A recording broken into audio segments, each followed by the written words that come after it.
take just a few moments and thank these three gentlemen for their time and effort that they put in up here at this dais, working on behalf of the citizens of Pearland and the work that they've done. We can't thank them enough for the, you get your portrait as well as, there's your nameplate that you can take with you as well. But these three gentlemen have done a great job in representing our city, representing our citizens, and just putting forth their dreams, aspirations, visions for our city. And I can't thank each one of them enough for the work that they've done. We're going to do a few pictures, and then I want each one of you to have a minute to tell us your thoughts. Go ahead.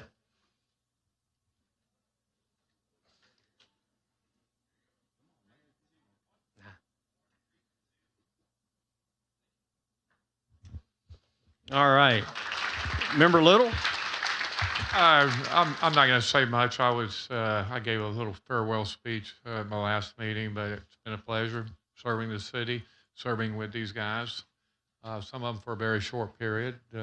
Jeff Berry and Joe Kozo. I think we had 2 meetings together. But sitting next to Alex for a year was pleasurable, and Trent for 5 years. Yeah. So anyway, with that, so long, everybody. Thank you.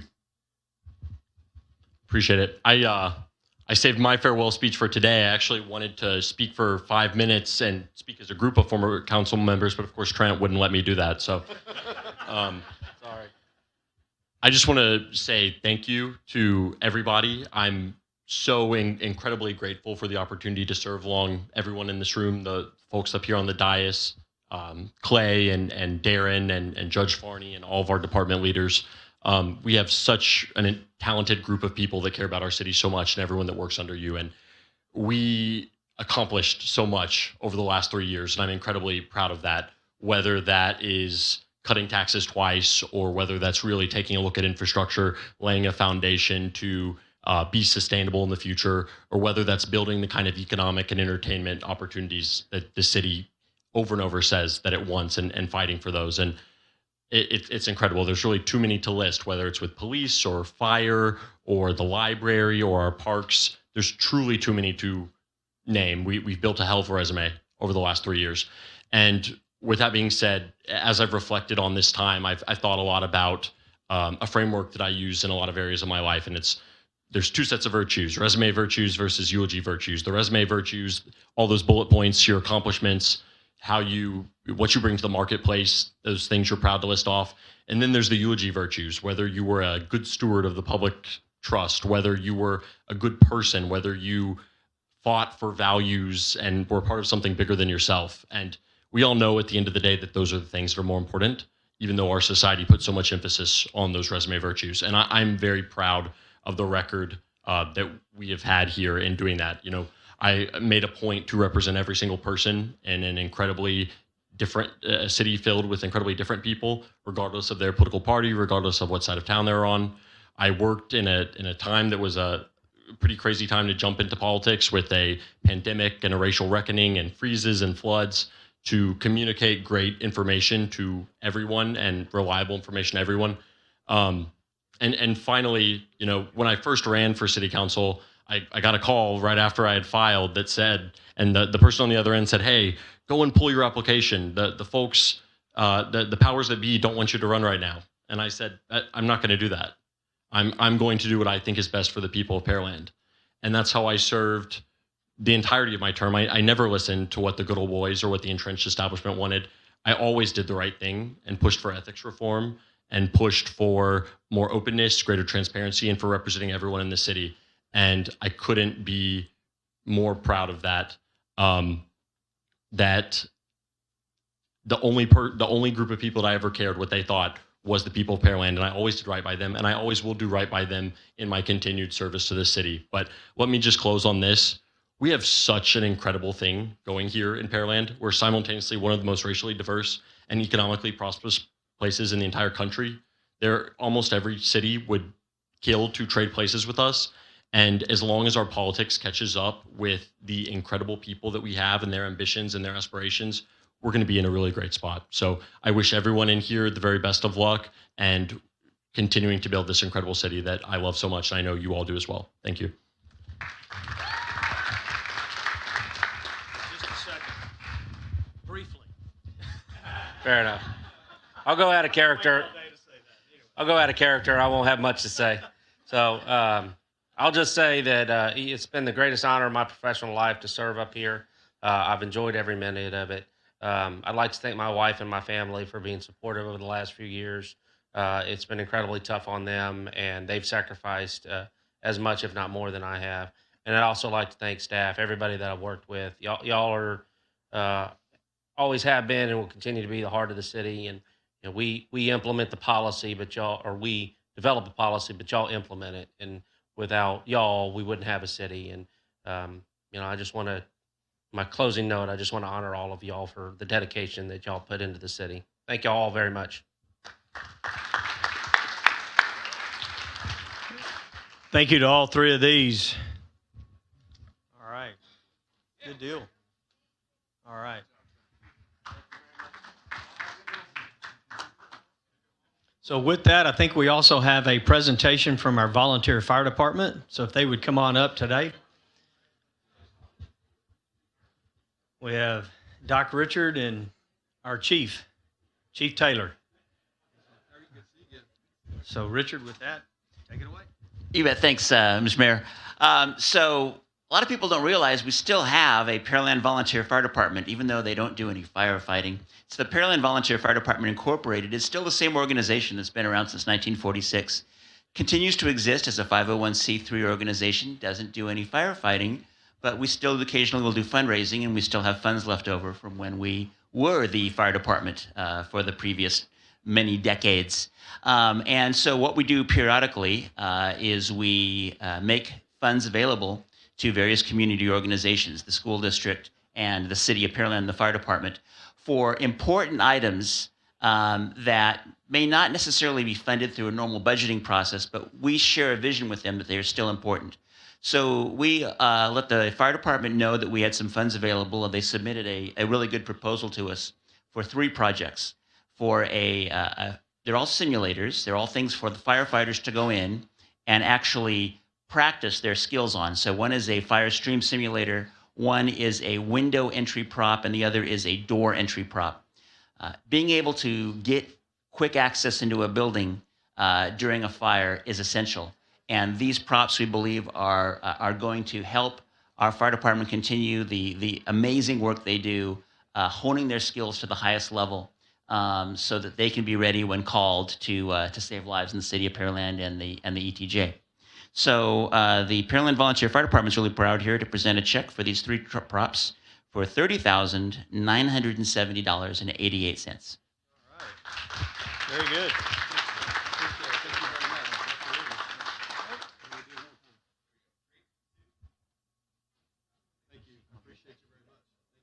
Very good. Thank you. Want to say anything on that? Just quickly, I want to thank you and thank the Pearland Volunteer Fire Department Incorporated. You know, this is a great community for volunteerism, and that's what our country's founded on, is volunteerism. Fire departments across the country all started because of volunteerism, and even though we've been a career department, fully paid department for the last several years, they're very instrumental in the support of our department. So we really do appreciate this. It's going to help us serve our community better and train better and get out there and be safer when we're on the fire ground. Thank you very much. Thank you, Chief.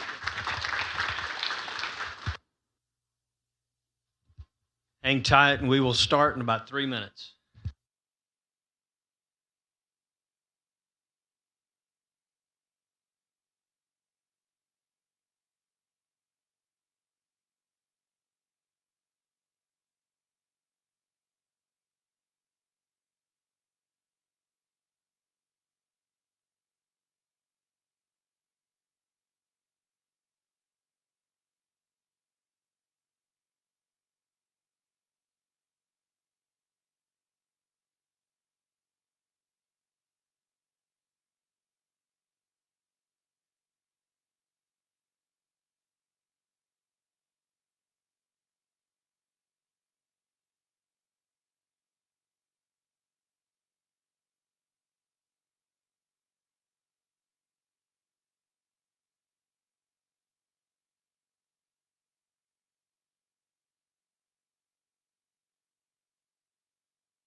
All right, we will call this City Council regular meeting agenda for Monday, June the 27th, 2022 to order at 6:30 p.m.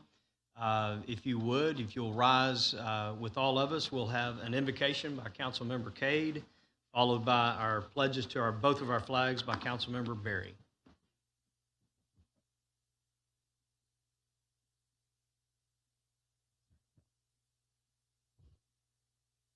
Heavenly Father, we come to you this evening with praise and gratitude.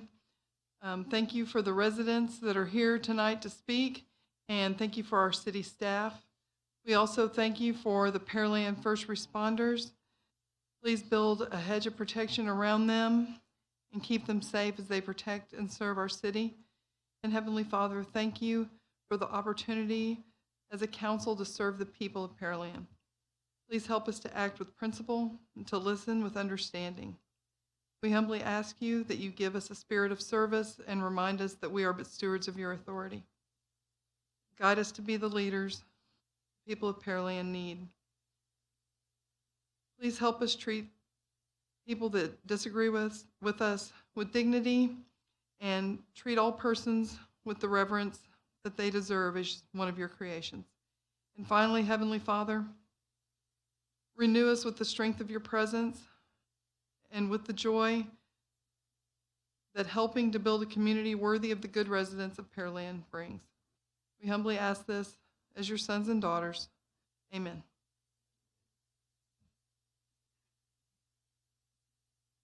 I pledge allegiance to the flag of the United States of America, to the republic for which it stands, one nation, under God, indivisible, with liberty and justice for all. Honor the Texas flag. I pledge allegiance to thee, Texas, one state, under God, one and indivisible.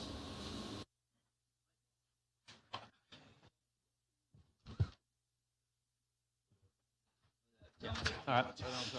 There you go. Perfect. So with that, we'll move forward in our agenda. Roll call and certification of quorum. Madam Secretary, I can certify that we do have a quorum present. All members of the council are present with the exception of Councilmember Hernandez, who will be absent from the chamber the remainder of the evening. Council, if you'll indulge me for just a second, if we can jump straight to new business items 3, 4, and 5. So we can dispense of that. We have Mr. Carbone with us for just a few minutes. We have to have a supermajority vote on this since it's a once and only, first and only reading. So we have our 6 members present, and we're going to lose him shortly. So if there's no objection to that, that's how we're going to move that forward. All right.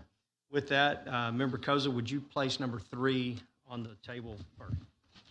Consideration and possible action, first and only reading of ordinance number 1618. So moved. Second. We have a motion and a second into staff report, and I would take that John's probably going to give a report on 3, 4, and 5 at the same time. So, Mayor, we will deal with all these. These 3 items, just by way of general introduction, are for the financing of the capital program for this year that has been committed to and is underway. Council adopted an intent to reimburse at the beginning of the fiscal year. And so the process is that we've fine-tuned that now and come before you. This item was deferred from 2 weeks ago. And due to the uncertainty in the market, actually we had a very good experience today. And I'll turn over to Mr. Roebuck to describe and share that. Thank you, Mr. Pearson, Mayor, council members. John Roebuck, BOK Financial Securities. Rick Woody with Oric, Harrington, Sutcliffe. Your bond counsel is also here.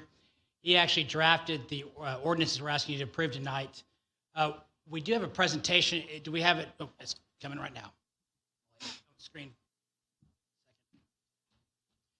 A little background, as Mr. Pearson mentioned, we were scheduled to sell these bonds 2 weeks ago. CPI numbers came out, or GDP numbers came out, excuse me, caused the market to get very volatile. And we made a decision to delay the sale until today because we didn't want to chase investors. And if you chase investors, usually you end up paying a higher yield than the market actually is. So we did defer it, and as a result, we got a lot better yields and coupons and a lot better results than we would have 2 weeks ago. As I like to always do,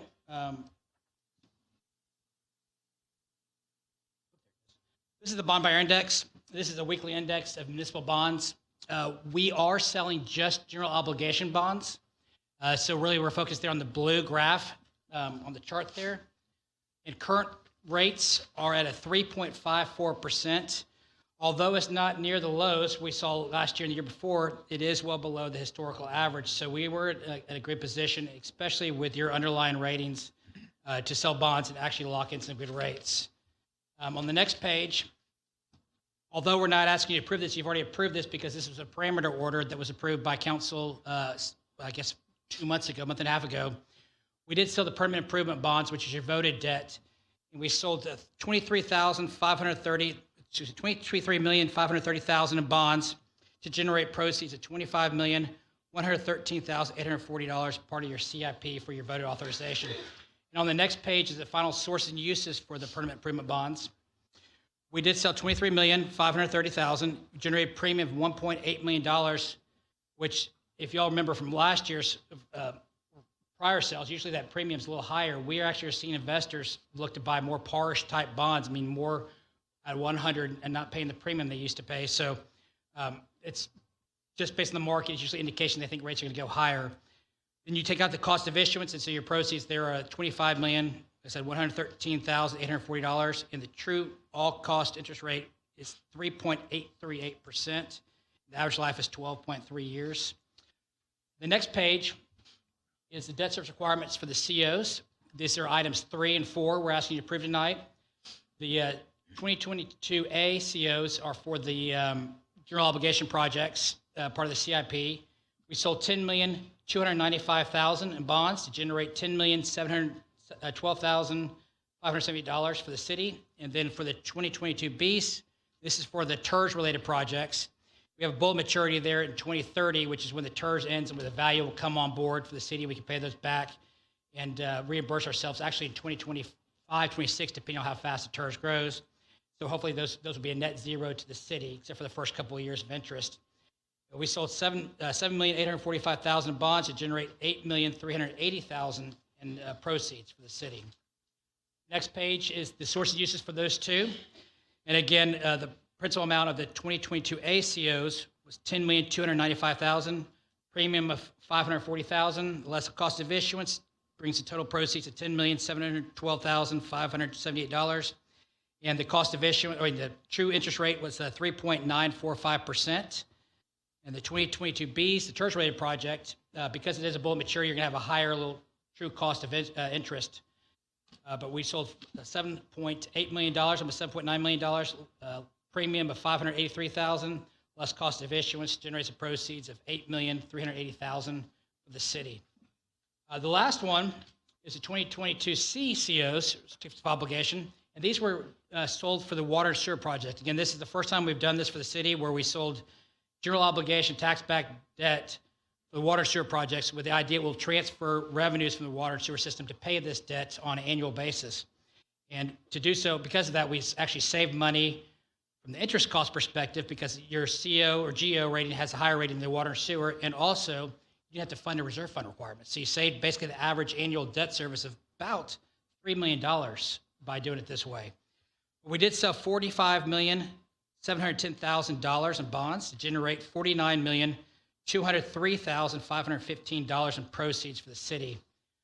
And again, from a source and usage perspective on the next page, we generate a little more premium because of the larger size of $3.9 million, and then less the cost of issuance for proceeds of, again, the $49.2 million for the city. And the total cost of issuance, or all cost true interest rate, was 3.721%.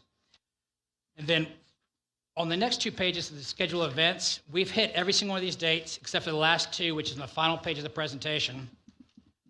Tonight we're here on Monday, June 27th, asking you to approve the certificates of obligation. And then once you all do that, we will close on Thursday, July 21st, at which time the city will receive all the funds for all 4 of these bond issues. With that, I'll be happy to answer any questions you have on the financing. And Mr. Whitty, I'm sure will be happy to answer questions you have on the legal side, legal documents. All right, thank you for that. Staff, does that finalize your report? It does. Just a quick thank you for council flexibility in addressing this item we needed to do. So, with that, we'll move to questions from council. Any questions, comments, concerns? Member Kamkar? John, great to see you. Rates are going up. The item that you had, the bond yields spiked tremendously. This isn't going away anytime soon. Are we going to have to adjust our strategy in the longer term? We were dealing with historically low rates. Do you have an opinion on kind of how we're attacking, and do we need to change that tack? We are very conservative of our assumptions for going forward. In fact, we beat, I believe, the assumptions we gave you initially on these. We were here last time to present the scheduled events presentation. The CIP has actually been redone with higher rates because of the big movements we've seen. I do think we'll see higher rates in the future. How high, it's really anybody's guess. I don't think we're going to see 9 or 10% like we did in the several decades ago. But we've been very conservative with our assumptions for the future. Let me ask a different question. I'm doing information digging really quickly. The CO route or the bond route, obviously we can play with maturities. We're having to deal with interest costs. We're having to deal with carry. Do you think that we need to alter what we've been doing? We've been doing significant amount of COs.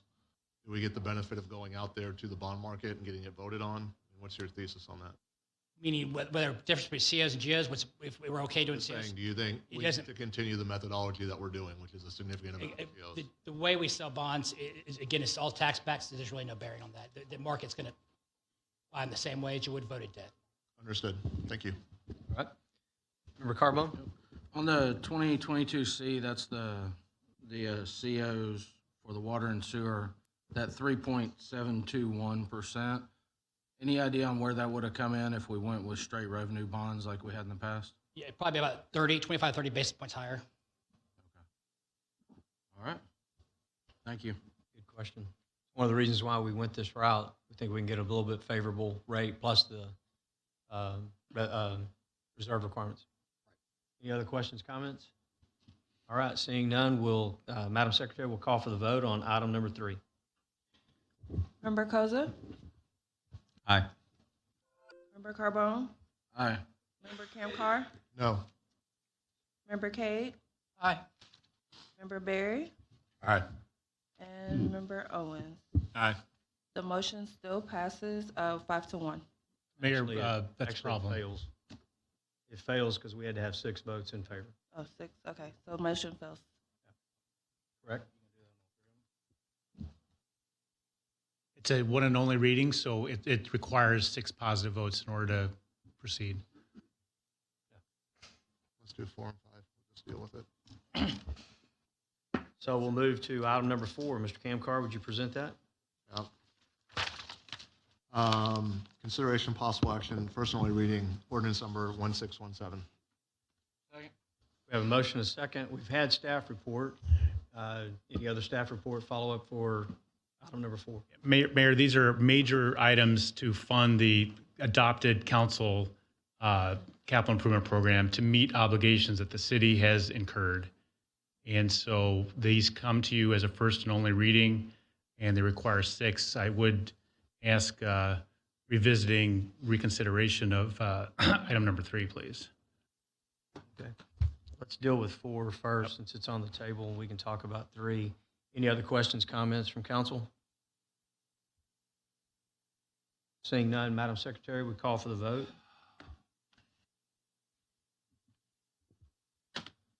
Member Kamkar?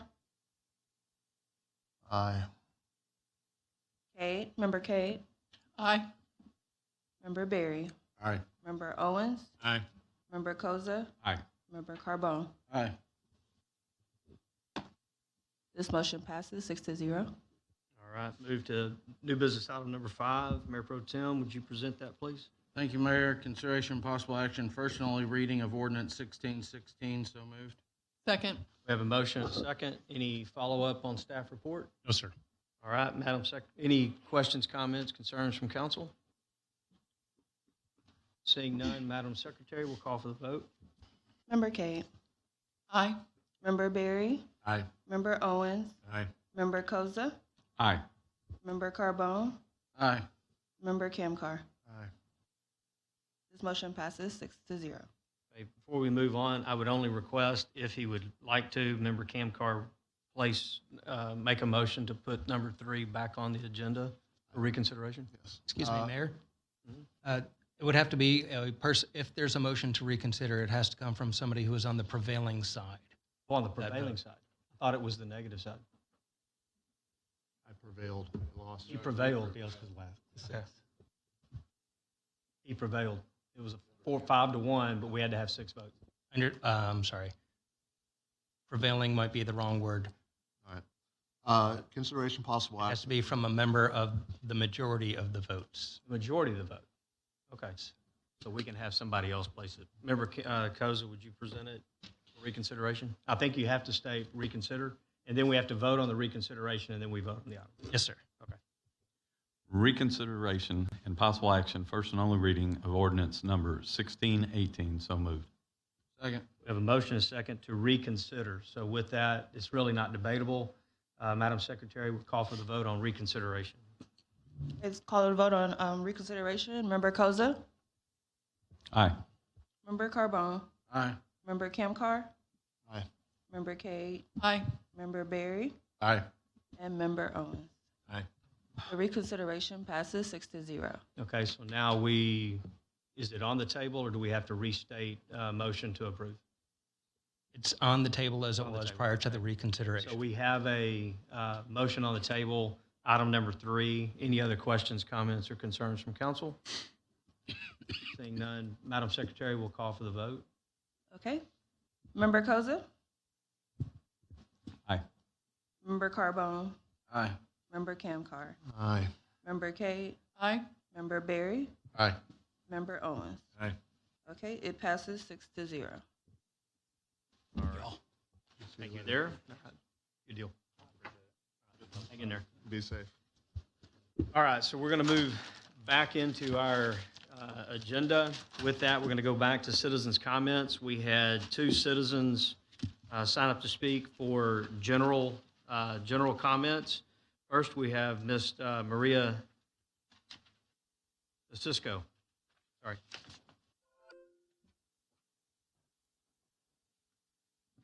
With that, go to name and address for the record, 3 minutes. You'll see that up on the clock there, and we welcome you. Hi, thank you for having me. I'm Maria DeChico, and I reside at 3202 Wild Turkey Lane in Pearland, Texas, with a zip code of 77581. And this evening, I'd like to speak on the amending the Ethics Code of Ordinances as it applies to former and existing council members. I think this is a great way to show the citizens council is working toward a more transparent and honest government. But I believe the wording should also be extended to include spouses, children, council members, and immediate family members, brothers, sisters, in-laws, etc. After reading the documentation, it states to prevent a council member to enter into a contract and should also include entering into a contract or being hired as a subcontractor or a consultant for a company that enters into that contract. That's all I had this evening. We appreciate you and appreciate your time. Thank you for that, and thank you for being here. Next up, we have Mr. Jason Perry. Same thing, name and address for the record, and 3 minutes. Welcome. Hello, my name is Dr. Jason Perry. I reside at 3903 Cedarwood, Pearland, Texas, 77584. Myself and my friends have spent the last 5 or 6 years trying to elect quality leadership in this area. The June runoffs, block walking hundreds of homes where you're sweating so much your clothes look like you jumped in a swimming pool. They're sticking to your body. You're so dehydrated you throw up in the ditch, but you keep walking and you keep dancing and you keep selling and push those push cards. And to see it finally pay off, the kind of leadership that we finally have in this city. I saw a mayor who said, I'm going to win, and I'm going to build a park for every child, and he did it. And to see the quality of these councilmen that we have now, or council people, I should say. I apologize, Ms. Kay. This is a dream come true. This has been 5 or 6 years in the making. I mean, calling 9,600 people in a weekend at Tammy's house, you know, doing everything we can, killing ourselves trying to get quality people and to see it now. I mean, Woody always tells the truth. Jeff Barry's always prepared. Laney's so damn experienced. Tony's got more talent in his little finger than everyone. Joe, Dolores' son. Dolores is the baddest chick in the game. This is a dream come true. Anyway, I came tonight to say at Pearland Sites Road and Magnolia, there's an Exxon station. That red light is so damn screwed up, it's unreal. It's just screwed up. And it's a four-way red light, and all four lights will be red. And one time, I was parked there for 10 minutes with my mother. She got out of the car, knocked on the policeman's window. He rolled down the window. She said, "We've been sitting here 10 minutes. No one's moved." And he's like, "I'm sure the light will fix itself. Just go back and get in your car." So we got the car. We waited 5 more minutes before finally someone got a damn green light. There is something wrong with that red light. I am telling you, it's right by the Exxon. It says Scott Fuelis signs everywhere. They used to have Laney Cade signs for months. Now it's all Scott Fuelis signs. The Exxon, please fix that light. It is so screwed up. Thank you so much for your time. Thank you, Mr. Perry. We'll move on to our consent agenda. We do have other citizens that did sign up to speak, but they are asking to address specific items, and we will call on them when we get to those items. Next up is our consent agenda. I have had item A requested to be removed. Are there any other items to be removed? Is it a clarification? Okay. I can dispense with it really quickly if you want. I don't see any others. Member Cade, would you present consent agenda items A through G with the exception of item A?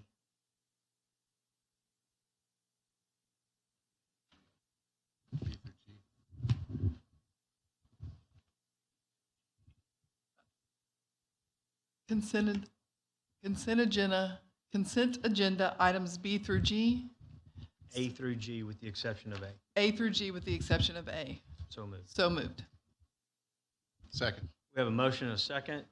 Madam Secretary, we'll call for the vote. Member Cade? Aye.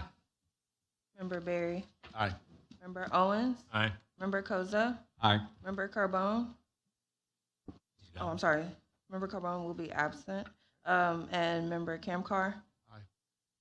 Okay, this motion passes with the exception of item A removed to 5-0. If council concurs, there's just a quick clarification by Member Kamkar for the minutes. Yeah. Instead of doing that towards the end. Yes, Would you go ahead and present that? Just present Yes, A and then. Item for consideration, possible action, consent agenda item A. So moved.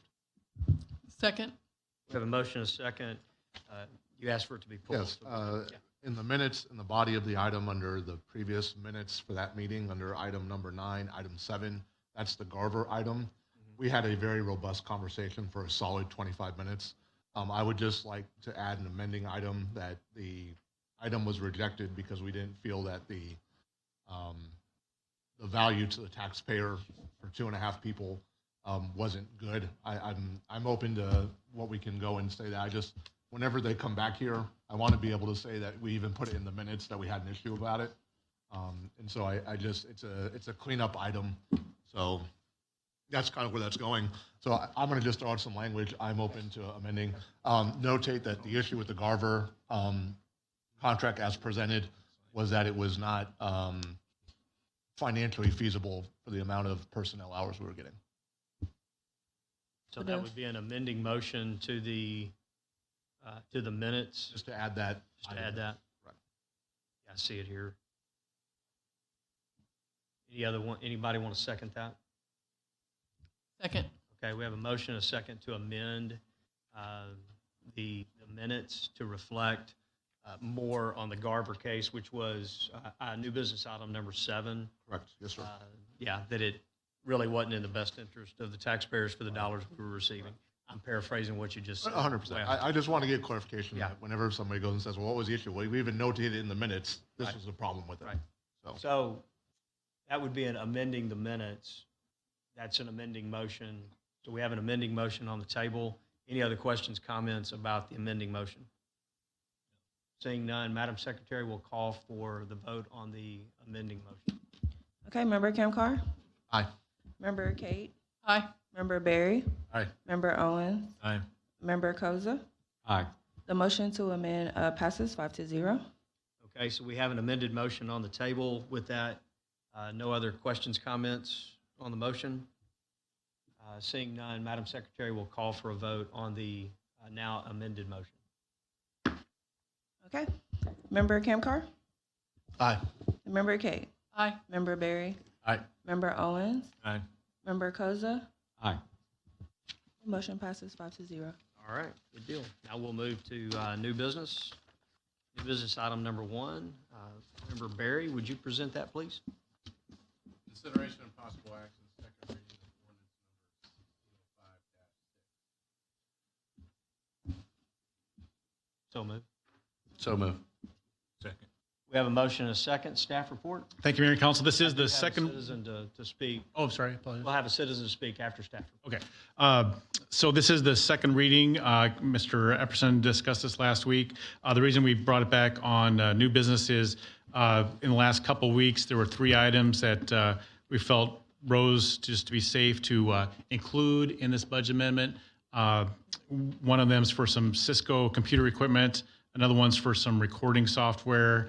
And then another one's for some fire department consulting for the large amounts we get back from state pass-through. So those are included. And then also, as was mentioned last time, there was a keyboard error on the PDC number, and that's been corrected as well in this final. So nothing to add on that. Sorry, Sorry about that. I got a clarification. I was looking at this for the citizen to be to speak, and they want to speak on the 3230, so we will hold those comments. All right. We have staff report. Any questions, comments, concerns from council? Seeing none, Member Camcar? Amy, really quickly, did you send me the email with the change Excel file once this is approved? You did? Okay, great, cool. I've been out, but I want to make sure I get that. So I believe Remember, Camcar, it came from me. Yeah. So if you're looking in your inbox, it came from me. Okay, great. Thank you, Trent. All right. Any other questions, comments? Seeing none, Madam Secretary will call for the vote. Okay, Member Barry? Aye. Member Owens? Aye. Member Koza? Aye. Member Camcar? Aye. Aye. And Member Kate? Aye. Motion passes 5-0. Moving to new business item number 2. Mr. Owens, would you present that, please? Which one? 2. Number 2? Number 2. All right, yeah. Consideration possible action resolution number R 2022-138. I so move. Second. We have a motion and a second. Staff report. Thank you, Mayor and Council. One of the important things we offer as part of our total compensation package with our employees is a employee health care program. This is a renewal situation for the most part. We bid it out, I believe, last year, and we work with our consultant hub, who does a good job of negotiating that with the carriers, updating that.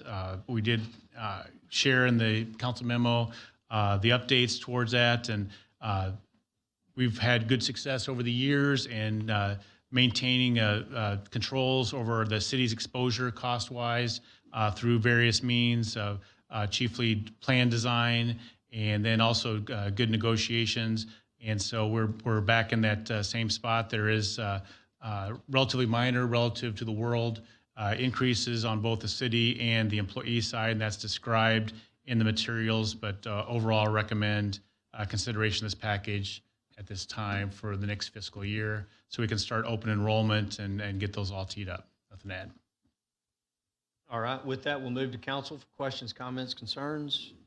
Seeing none. Mayor, Barry? I just have a few observations here. You know, I think in reviewing some of the information that I'm seeing here, we're getting to that point where our claims ratio is forcing our general obligation for the per employee cost to get up there. And by that, I mean it's getting very similar to the cost associated with a fully insured plan versus a self-funded plan. And our self-funded plan is, our claims expense is quite substantial on an annual basis, which could be expected at 36% of expected claims.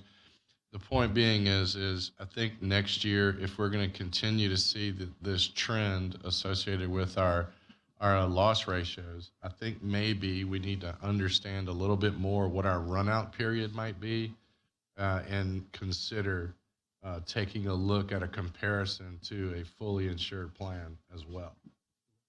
So that's my only comment. I don't think that there's any action that needs to really be taken at this point from my perspective, but I do think we're at that inflection point where it may make sense. Thank you for mentioning that, and maybe if the HUB representative could touch on that, or Melissa. And also, do we have our broker here?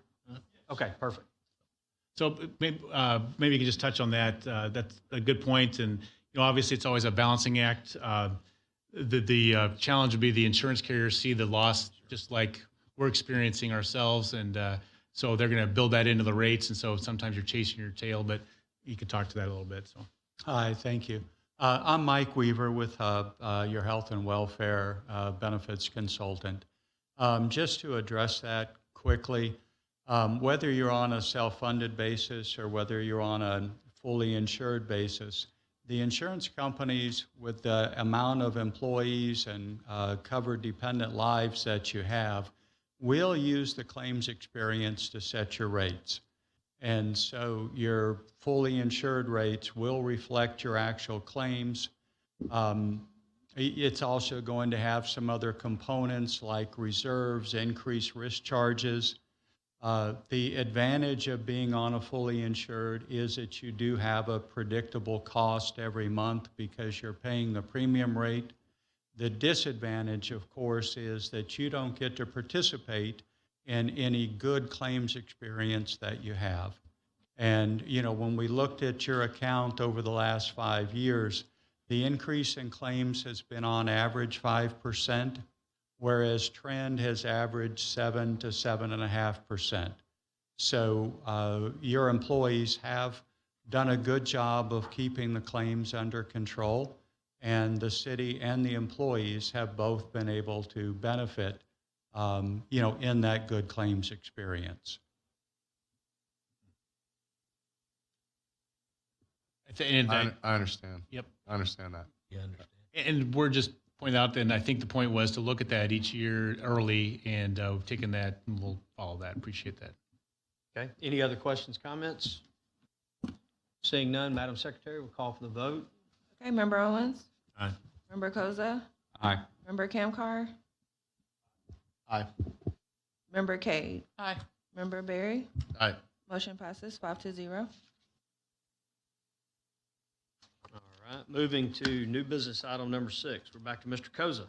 You can present that, please. Consideration and possible action, resolution number R2022-132. So moved. Second. We have a motion and a second. Staff report. Thank you, Mayor. Renewal of a cleaning services contract that we contract out with A&A, a local company, provide good service. The contract's been updated to reflect our new facilities and so forth that are inventoried for the next year. Nothing to add. All right. Questions, comments, concerns from council? Seeing none, Madam Secretary, we'll call for the vote. Member Koza? Aye. Member Kamkar? Aye. Member Cade? Aye. Member Berry? Aye. Member Owens? Aye. Motion passes 5-0. All right. Moving to item number 7. Mr. Kamkar, would you present that, please? Yes, sir. Consideration and possible action, second and final reading of ordinance number 1462-4. So moved. Second. We have a motion and a second. Any update from staff report? I know it's a second and final, but.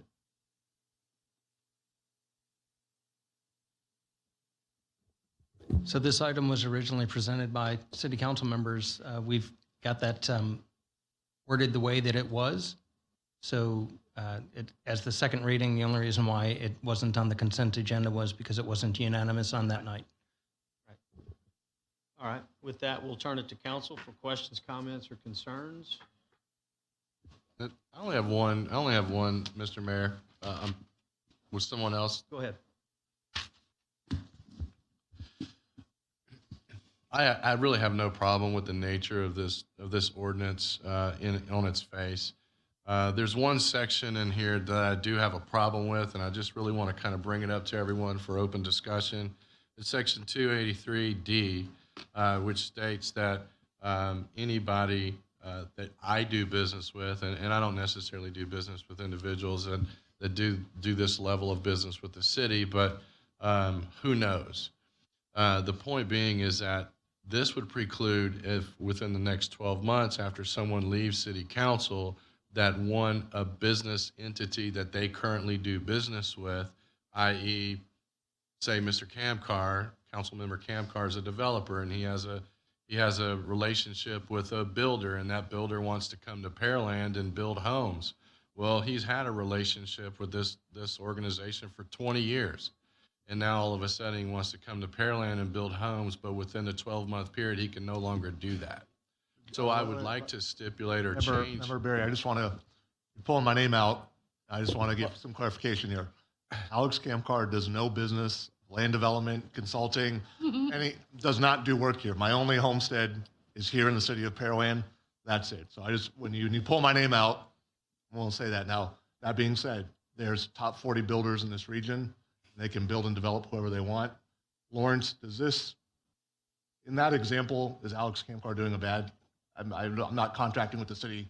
I don't even know how my name's being brought into this, but it is. I'm just saying because it's an easy example, right, in my opinion. And I don't mean to pick on you, and I'm not implying anything. Okay, I want to be, and I can say it of the mayor as well. The mayor's in a development business, and that's all I'm really trying to focus on. And if I can get to this section 283D, hold up on the screen. You'll see what section I'm talking about. It's in red. Here we go. D, it says a city shall not enter a contract with a member of city council or a business entity in which a member of city council has a substantial interest. So if for whatever reason, Mr. Mayor or Mr. Camcar, you had a relationship with D.R. Horton, okay? And that D.R. Horton decided that they wanted to come to Pearland and build homes as on Bailey and 35, which neither one of y'all do. I'm just giving an example. You wouldn't be able to do that. D.R. Horton could not come to Pearland to build those homes until the run-out period of the 12 months that is stipulated in this ordinance. So outside of that, for example, I also do not do any home building with D.R. Horton. I don't do any development with D.R. Horton, so I just want to clarify that. I think my point is very well taken, and I appreciate your candor. The thing is well, I'll chime in. Well, let me finish though. Okay, go ahead. I'll go ahead and finish. And all I want to do is stipulate if that member can prove a prior relationship to that term on council, fine. Then we no longer have a problem. We defer back to the state's rules, 171, 172, 176 with the reporting section, and be done with it. So that's all I'm trying to do. I just don't think that one piece is fair to the business entity and or the council member for that matter, because at this point, you're no longer on council in this particular section. Well, even if you're on council, and to that very end, I have relationships with builders and developers all over the greater Houston area. And like Mr. Camcar said, we talked about the top 20, 30, 40 builders, whatever. We have relationships there. We actually have relationships that we're selling lots. We're doing business with them. We don't know and have control over everywhere that they go and look and decide to go and do their next development. In my particular case, we usually have a specific entity, a single purpose entity that does business on this particular tract of land, and it's all tied to that one tract.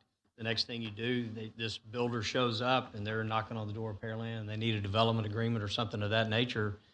If I've made any substantial interest in that business entity, so to speak, it's more than 10% of my income in that previous 12 months, that builder's precluded from coming. Whether I have a say in their development or not, they're just precluded from coming. And so I think that's the point that you're getting to is we don't control where they go. They just show up, and the next thing you know, in fact, a lot of times we don't even know until they show up here because it's all been done in pre-development, and the next thing you know, they've had a track under contract for 2, 3, 4 months, and that's it. So that's to highlight what you're talking about, and that happens. We don't control where they go. Right. But in that particular case, that builder or that developer would be precluded from doing business at the city, even though the council member or myself or anybody else would have zero say in what they're doing here locally. And they can report a definitive financial loss in that particular case. So, I mean, it goes into various different scenarios of how this affects a third party, an unintended third party. Right. And that's all I'm trying to avoid here, is having an unintended third party not be able to do business in the city of Pearland because someone served the city in some capacity or another. That's it. Any other questions, comments? Otherwise, I have no problem with any of it. Member Koza? We really can't dialogue, Ms. Harris. I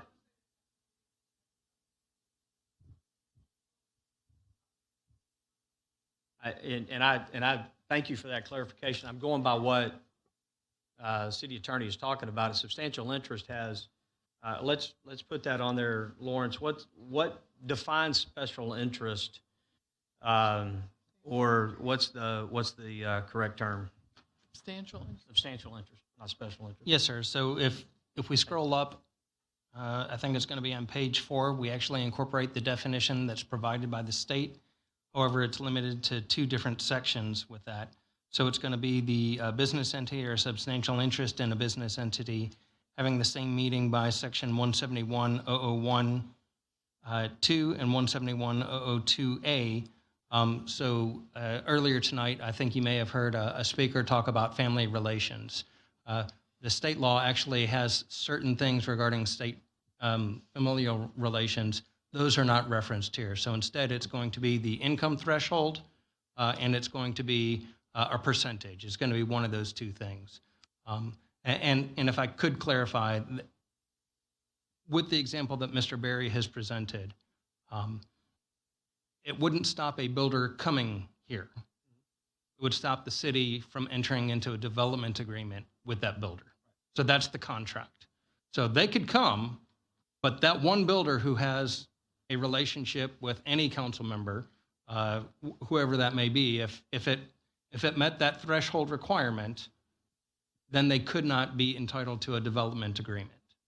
So, the example being Massey Oaks, because that's the one who I'm thinking of who right now has a development agreement with the city that you have seen recently. They could not enter that contract if you worked with the builders in Massey Oaks. And the threshold, Lawrence, is the biggest threshold is the 10% of your income derived in the prior year. Yes, sir. Yes, sir. The resident, I believe, also mentioned subcontractors. And is there a way, forgive my ignorance, I am new here, but are subcontractors listed somewhere we can see them for each contract? Trent may better know on our contractors. Are the subcontractors listed? In the contract itself? I think someplace where we can easily see it. I think we only see that if it's something that's publicly bid. Even in a publicly bid project, unless there's like a substantial subcontractor where we want to, that's part of the evaluation of the best value or however the selection process we're going through. We typically don't see the subcontractors. We require them to provide those moving forward, the major subcontractors, but they're taking bids at the last second from all their subcontractors as they build their bids and turn them in. So we don't have those typically when we get the bids. Well, if we're looking at this, we have some very recently exited council members that could possibly be subcontractors. That's why I'm asking. If that's something we could look at in the future. Thank you. That's absolutely something that we can look at. The question is, do you want that on the second reading? Do you want an amendment, or do you want to look at that before we move forward?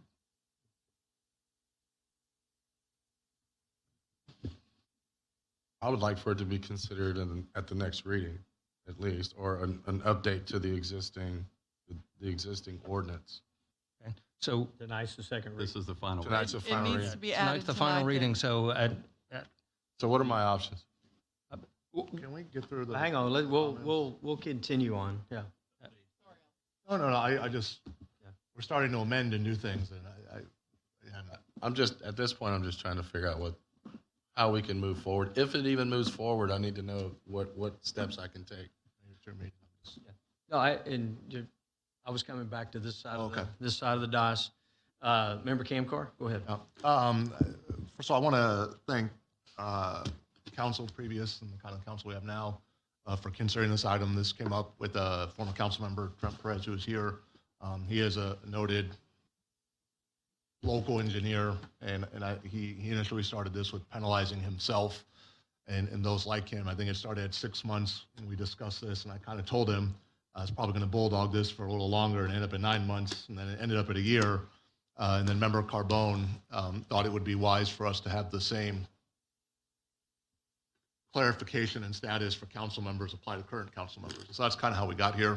I thank them for shepherding this item. I think it's very important. We have a lot of discussion about breaking public trust, not having trust, rebuilding trust.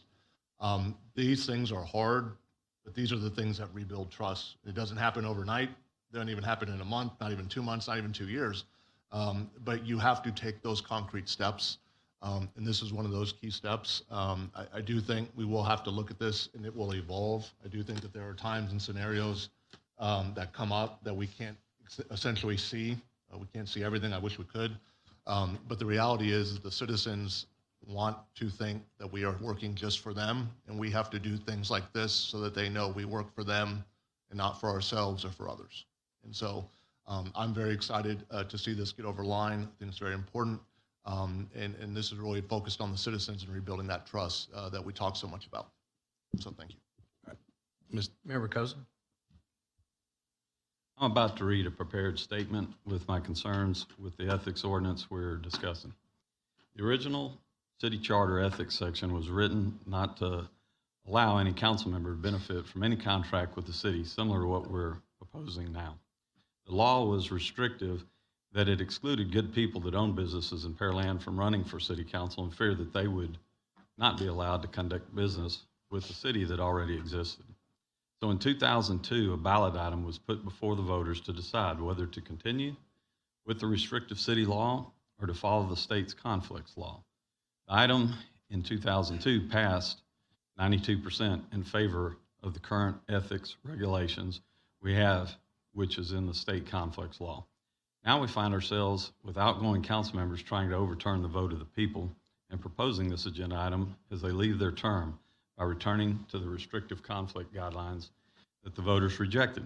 At the last council meeting, Councilmember Camcar added a supplement to this agenda item written by the Pew Research Center titled Americans' Views of Government, Decades of Distrust, Enduring Support for Its Role, published on June 6, 2022. After that meeting, he went on to give an interview with Andy Yanez of the Community Impact newspaper. In this interview, Member Camcar referenced a tagline from the Pew Research Center article stating 65% say most political candidates run for office to serve their own personal interests. The problem with this statement is the Pew Research Center article is predominantly covering politics at the national level, not at the local level. The reference from the Pew Research Center article that does cover the local level states that Americans have long had a more favorable view of their state and local governments than their federal government. And this continues to be the case today. About 2/3, 66%, say they have a favorable view of their local government, compared to 54% who have a favorable view of their state government, just 32% who have a favorable view of their federal government. So Member Camcar's reference to the Pew study in the Community Impact newspaper is misleading by applying an article predominantly written about national politics to the local level. I reached out to Andy Yanez of the Community Impact newspaper and pointed this out to him, and he quickly corrected the Community Impact article. Please see the supplement to today's meeting that I added showing the original article and the updated article making this change. Member Kamkar stated per the article, and I quote, "I think we've heard a lot of comments about restoring trust with the citizens and things of this nature. And I think this kind of thing that Perez brought up and we built on is really showing that we are trying to go above and beyond to rebuild that trust," end quote, Kamkar said. Member Kamkar then went on to post this article on his political Facebook page. Please see the attached agenda supplement that is an indirect attack on myself since I ran on rebuilding trust with the City Council since the prior council had broken trust with the citizens of Pearland. My opinion, the prior council acted unethically, and here are several examples. On October 22, 2019, according to Trent Perez's Facebook page, he attended Game 1 of the World Series. On October 28, 2019, Waste Management of Texas filed a 176 form CIQ with Pearland's city secretary that Waste Management had given Councilmember Trent Perez one or more gifts as the law requires. On November 8, 2019, the Pearland City Secretary receives Member Perez's form CIS confirming that Waste Management gave him 2 tickets to the World Series. Depending on the November 5th, 2019 affidavit or November 8th, 2019 date received stamp on that form, Councilmember Perez's form CIS was 10 to 13 days late from the acceptance date of October 22nd on this form. This is a violation of Section 176 Local Government Code of the State of Texas. Please see the attached agenda supplement for this screenshot for Form CIQ from Waste Management and Councilmember Perez's Form CIS. On 6/14/21, Councilmember Luke Orlando signed a petition to repeal the 51% rule in the City of Pearland. Then Member Orlando signs the petition again on 7/14/21.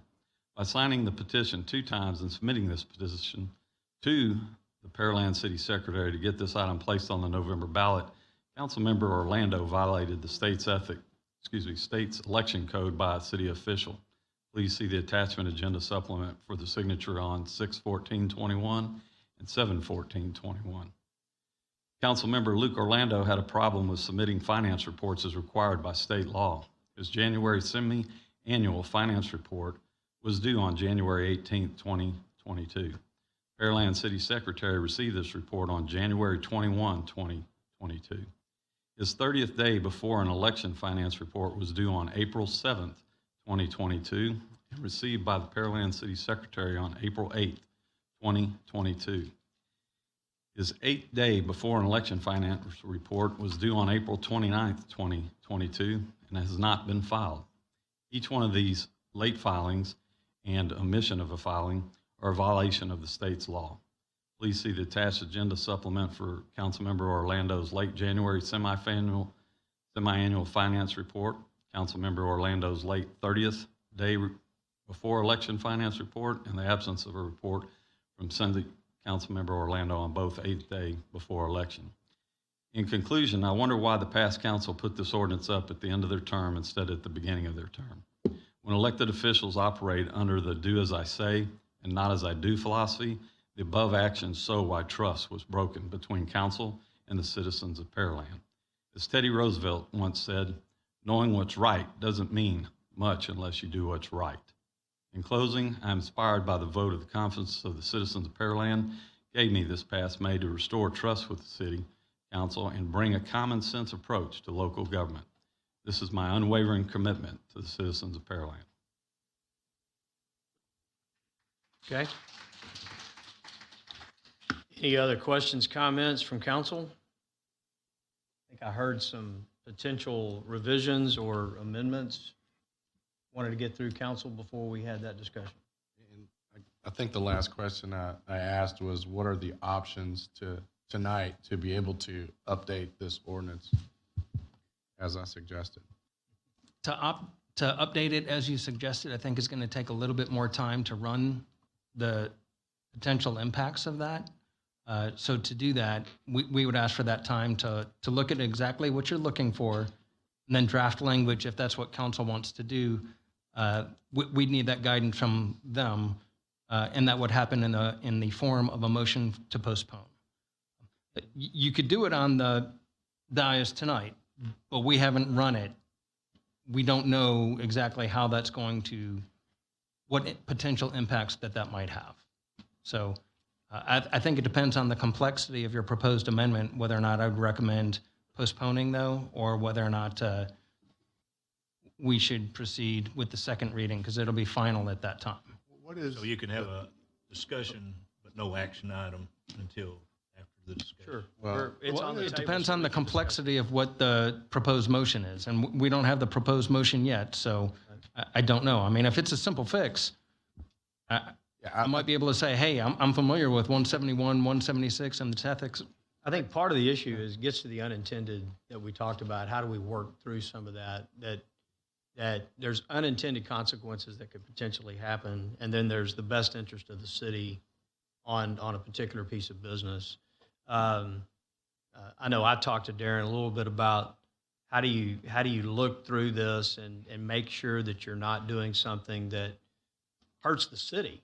And I'm just going to give you a for instance, and this was before the language was changed in 2002. Served on council in the mid-90s. I was in the insurance business at the time. So it would have been I came on council in 95, so this would have been in 96 or 97 timeframe. City put its benefits out for bid. I actually worked for Prudential as an agent. Bids came in, and a local agent, Joe Martin, who did a lot of business in the city, submitted numerous bids from different companies, from United to Aetna to Blue Cross, and one from Prudential.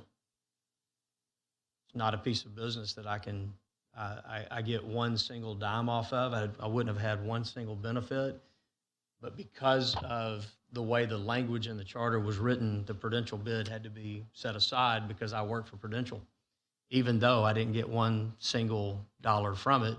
And it was actually the low bid. It would have saved the city $250,000. And so there needs to be, I think, if we go down this path, something that allows for the council to look at how can we make sure that we keep the best interest of the city. At the same time, how do we have full transparency? And I think that's what people want, is full transparency of a transaction. A council member can still abstain. They can still walk out of the room, but there's full transparency on what's going on, with a particular transaction. These don't happen every day, but they happen. And in this particular case that I'm talking about, I didn't even know it happened until the bids were submitted. And all of a sudden we get a bid packet as part of our packet, and it's like, whoa, time out. There's a problem here based on the charter at the time. So I want to make sure that we try to cover what we can and have something in place for unintended consequences. I know, Member Koza, you had raised your hand just a second ago. Thank you, Mayor. I have an idea for an amendment, and Lawrence, let me know what you think. Basically, if City Council shall not authorize a contract with a council member or business that a council member has a substantial interest in. And then basically when that comes to council, the council member with the conflict files a 176 conflict interest form and abstains from the vote. Then the council that's left behind, once the members walked out, affirms whether it is an item that is a benefit for the city or not. And then the vote must be passed with a 3/4 vote. So if I understand you correctly, Member Koza, you'd be looking to amend what's currently in there as paragraph D. Correct. Where it says city, you would say city council. So it's actually city council who makes that choice, and then any contracts that the city has that aren't adopted by city council could still go through as long as they follow the city's financial policies and requesting quotes or whatever else it might be. Correct. Whatever those policies are. And then if city council is going to vote on that, there has to be an affirmative finding by council that it is in the city's best interest. So at the very end of that subparagraph D, we would put unless there is an affirmative finding by City Council, and it is adopted by a 3/4 vote of City Council, and that would be all council, not all present. Is that correct? Correct. And then it also had the fact that if the council member has a conflict, Yes, well, that part's already going to be addressed by a different section in there, so yes, sir. Right. Yes, sir. And that may address what you're saying and what I hear Mayor Cole saying in regards to, you have to have that full transparency there. That affirmative finding could be that transparency. So it forces you, instead of voting without explaining your vote, it forces you to first make that finding. Correct. And that is a possibility. I think that might hit at part of what you were also saying, Member Berry, but I think what they're saying is a little bit different, and I don't want to paraphrase, and I don't want to put words in your mouth, so. Well, I think they're addressing situations. Real quick. You had made that, did you make that in the form of a motion to amend? Because yes.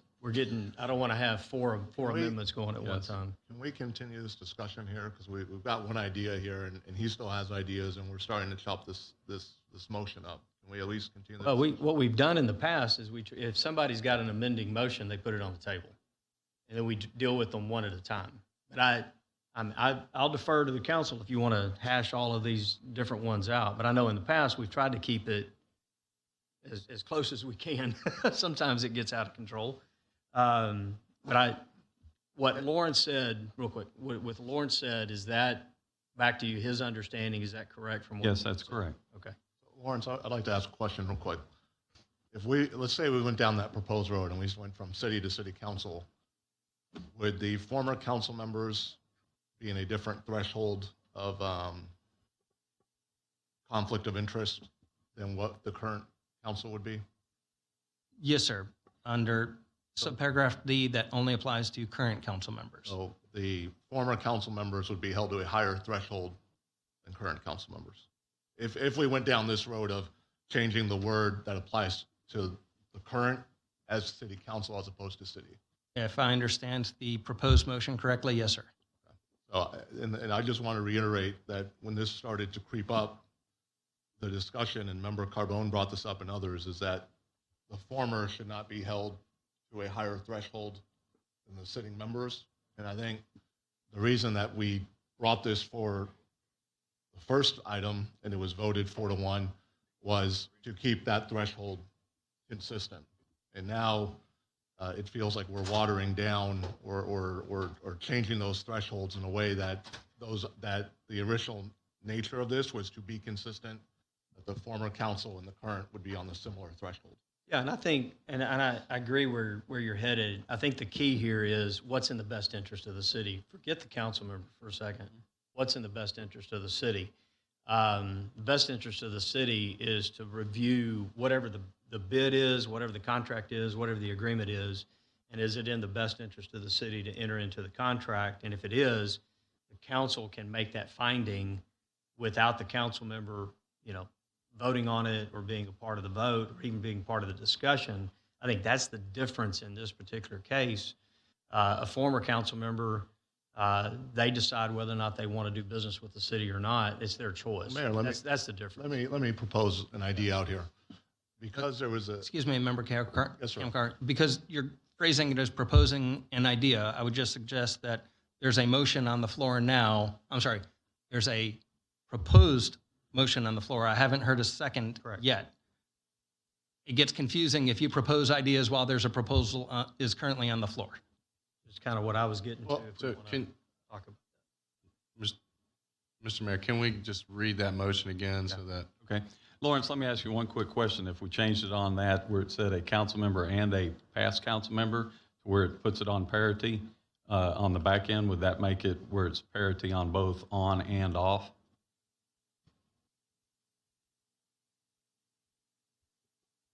I haven't done enough reading on that, but yes, sir, it would appear as though that is the case. So we talk about former council members in paragraph B and C. So you would actually be adding city council cannot. So let me read this. You would be adding it to D as well. Right. So you put city council shall not authorize a contract with a council member or past council member, or a business that a council member or past council member has a substantial interest in. Yes, sir. So that would give you that parity. The only thing that I would suggest on that parity is I believe that you are trying to address two different things. So while there was a concern about holding former council members and current council members to a different standard, the reason for the former council member language being put in anything in the first place was so that former member who is currently on council could not hold a contract up until that council member got off of council. So that was the purpose and the intent of that amendment at the time, and that addresses that issue. If what you're saying is you want to address this issue with that former council member the same way, that's possible. Again, you have the affirmative finding there, so you keep it transparent. There's the disclosure. You make the affirmative finding, so you have to discuss it on the dais, and it still would require the 3/4 vote, if I understood your proposed amendment correctly. Right, correct. And it's only for contracts awarded by city council. Right. What is that threshold for just for the public's notice? What is the threshold? Contract for $50,000. So anything less than $50,000, $499, $999. We can do business with the city. Nobody talks, and that's the difference between council and city. And then at $50,001 has to come here. And in this case, if we kept the ordinance the way it's currently written and as was approved in the first reading, that would not even be allowed.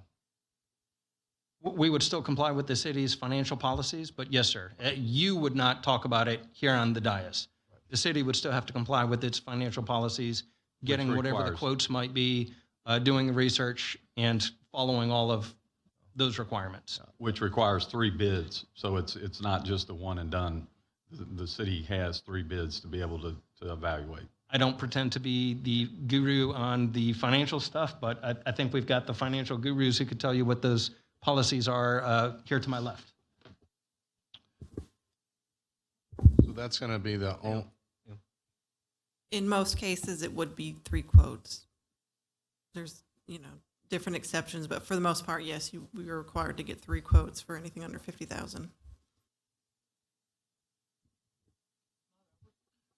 So why don't we do this? We still have a motion that's on the table. I'm sorry. We still have a proposed motion. I still not have heard a second.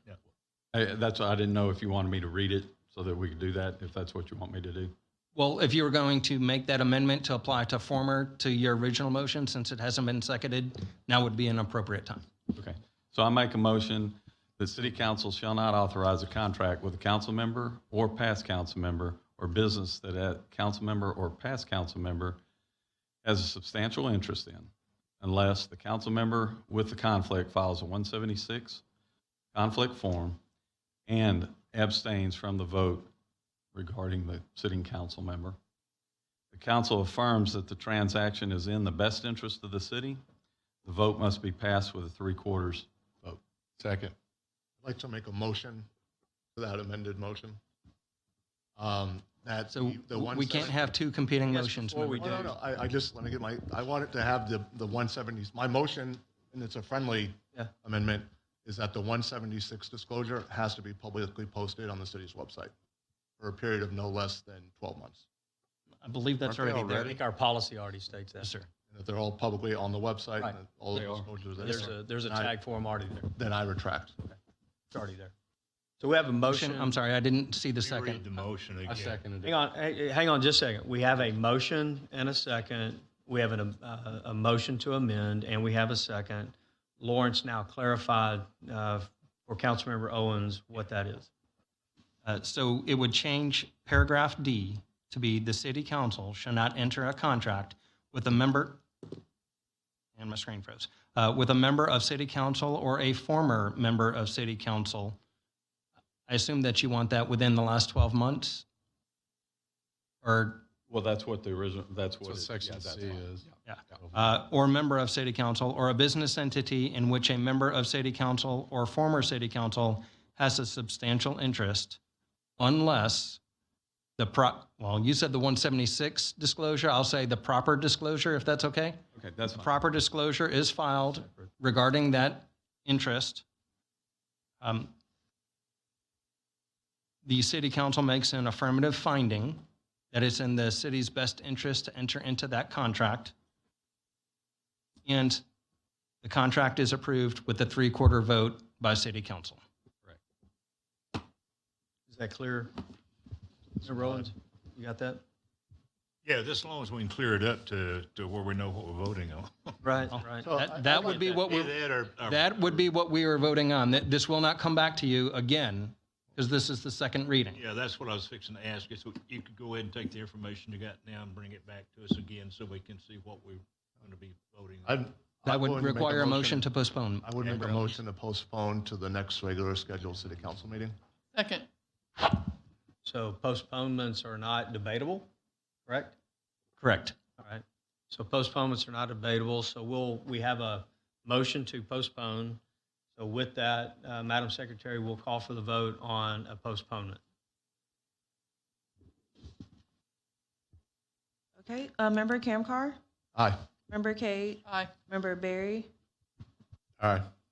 Member Owens? Aye. Member Koza? Aye. The motion passes 5-0 to postpone. Sounds good. With that, can we get good memo or whatever on that motion and what that would look like out to us over the next couple of weeks? Even though it was not voted on, my with guess the is it's motion coming and the back up. second, staff will prepare an alternative. There you go. By staff, I mean me, but knowing how Darren likes to take control, most likely him. And it'll be presented with an alternative in there, either as written or with that amendment. Okay. Sounds good. We'll move forward to item number 8. Mr. Mayor, Campbell. can I ask a question? I know we just voted to postpone, but so that means I can't, the stuff we talked about, the subcontractors and all that, that's moot now. The item is dead for the vote today, but I think all of those questions can be asked and answered before it comes back on July the 11th. That's what I would encourage you to do, is get with staff to have that asked and answered. With that, Mr. Camcar, would you present number 8? Man, it's a handful. Consideration possible action R2022-122. So moved. We have a motion and a second. Staff report. Thank you, Mayor and Council. This is an update to your financial management policy. The major item that's incorporated in here, you actually heard a little bit about at our 4 o'clock, and that deals with updating our reserve policy as it pertains to the enterprise fund. We split the fund for several different reasons into a operations and a debt side. The old policy just had a number 25% for the entirety of the fund.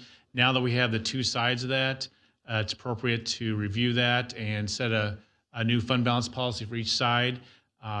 Visited with the audit committee, which is Mayor, Member Little was on there, and then Member Carbone, and the 15% on the operating side and 10%, right, Kristen, on the debt side were set up, and that's what's been presented. It's appropriate because it provides cumulatively similar amounts, but also gives the city, as was talked about earlier with the model, a much greater degree of flexibility in setting those funds. We're not just sitting on dollars and raising rates to have money sitting in extraordinary reserve levels that aren't necessary. And so that's the mindset and the background behind that. So. And if I remember, this was kind of laid out to us about 3 months ago in that March timeframe. Yes, it sounds right. We talked about it a couple audit committee meetings. So. Right, but we also talked about it here about that. I'm sorry, yeah. The operating fund and all of that going this combined route. This was one of the reasons why we were doing CEOs for the 100% thing tonight as well. Yep, and that's also dealt with in the policy. Kristen Walry is our deputy finance director, and she staffs the audit committee. So if she has anything to add or clarify or correct what I said, nope. So all right. With that, questions, comments from council? Yes. Member Camcar?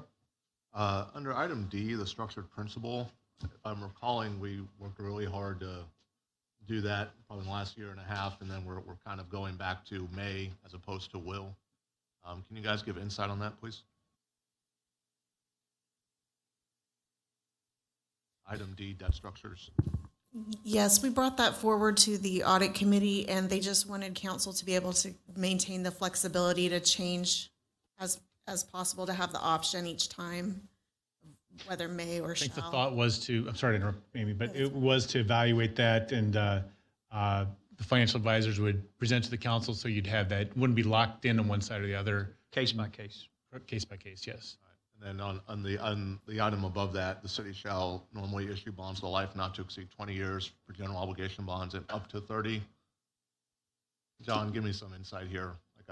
We had a gigantic fight. I actually wanted to do the 30 because almost everything that we're doing is long life items, and people told me I was an idiot.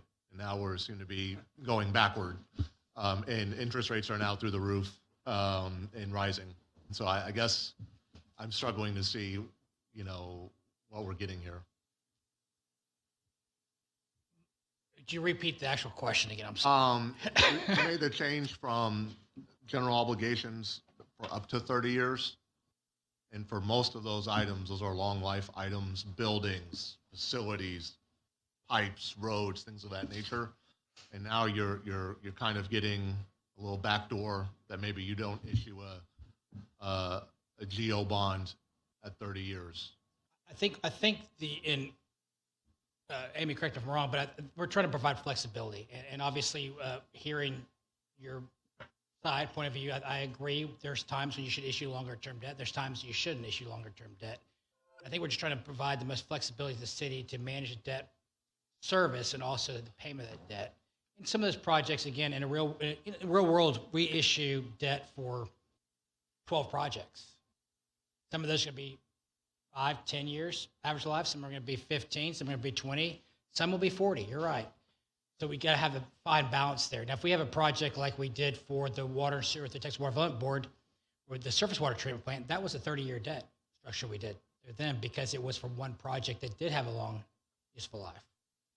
I guess my concern is there's a large drainage bond most likely coming down the pike real soon. And all those holes in the ground and all those pipes are those 30, 40, 50-year life items. The county taxpayer gets a better deal on their immediate near-term property taxes, but they're paying more interest further out.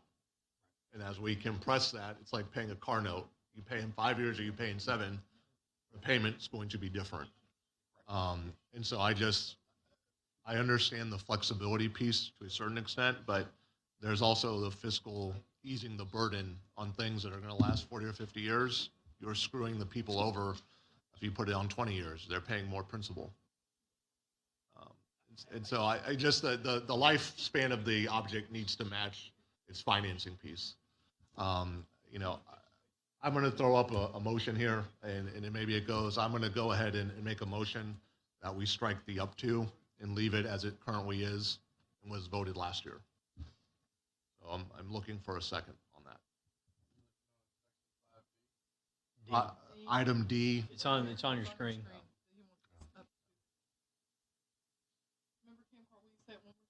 I make a motion that for this agenda item under item D, debt structures, we scratch the up to as an improvement and leave as is the current language. So it would read, quote, to exceed 20 years for general obligation bonds and 30 years for revenue bonds, but in no case longer than the useful life of the asset. Last year, the accommodation was no longer than the useful life of the asset. That was the accommodation that we did last year. So I just don't want to water down kind of what we're doing. I understand the flexibility piece. My motion is to strike the up to, and so that items that are in a GO bond will be 30-year term items. I'm just kind of missing Actually, if I read this correctly, the 30 years is for revenue bonds. Right. You just mentioned. All right, general. I apologize. Okay. Okay. I just want to make sure you were hitting the right piece. The reason is as we have these longer term items that are financed and they have a revenue piece. The revenue bonds is water infrastructure kind of items. These are significant long life items. They may last 40, 50 years, like the JHEC. I can't remember, is the JHEC the item that's 50 or 60 years life that we just talked about at the last meeting? If we were paying that on 20 years, the people that are paying the taxes over the next 20 years are getting popped more because they have to pay for the entire useful life in 20 years as opposed to stretching out the maturity. I'd like to keep more defined guardrails on long life items. So that's a pretty rigid guideline, right?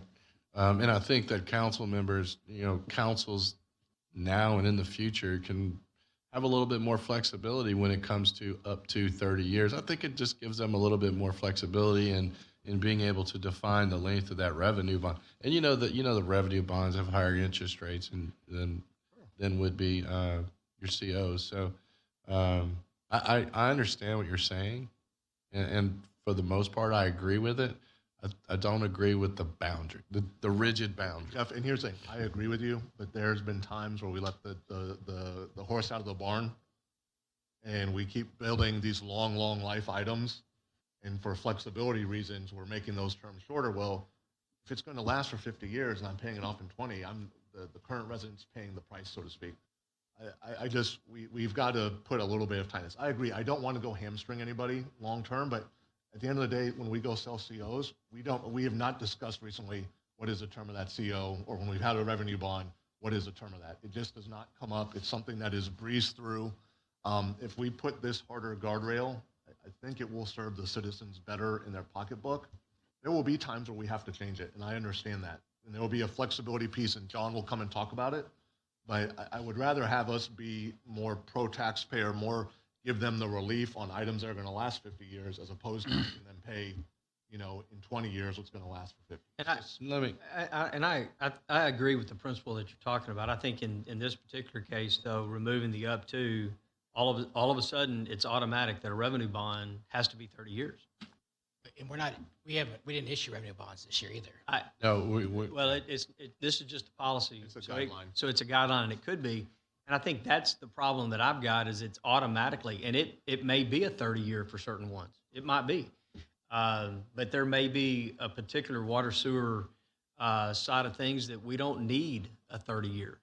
It might be a smaller type of project that a 20-year fits perfectly fine. And I think that's what we're trying to give flexibility to. The larger, like the plant, has a 30-year revenue bond attached to it. Mr. Mayor, can I ask Mr. Roebuck a question? I guess my question, John, is, a couple questions, right? One, does it affect our bond rating at all if we're only issuing revenue bonds on a 30-year term versus a shorter term? It will depend on how much bonds you issue over a 30-year period. Your historical debt service framework has been 20 years. Rating companies like to see you pay debt off faster because you have more flexibility in the future for future projects to come down the line. But it's probably will not hurt your rating. If you issue the rest of the CIP we have, 30-year debt, it probably will not hurt the rating at all. I think I understand what Member Kamkar is saying. City shall not normally issue bonds with a life not to exceed 20 years for general obligation bonds and up to 30 years for revenue bonds. Isn't it still with a life not to exceed 30 years? Is that basically the same? Is it the same? You're taking out up to with a life not to exceed. Would that also pertain to 30 years as well as the 20 years? Do you see what I'm saying? You're asking me. The Yes, way I I'm am interpreting it is asking that we you, can't actually. issue 25-year debt for GO projects. We can only issue 20 years. We can't issue 15. We have to issue 20. It's a life not to exceed. Well, I guess we could issue 15. We just can't issue 21-year debt with GOs. Obviously. Capping it at 20, capping it at 30. But if we remove the up to, we cannot issue less than. John, let me ask this question differently.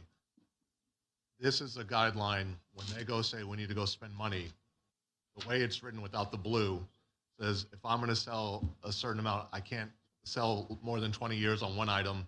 And on the revenue bond side, I have to sell a 30-year note. I can't sell a 28-year note. I can only sell a 30-year note.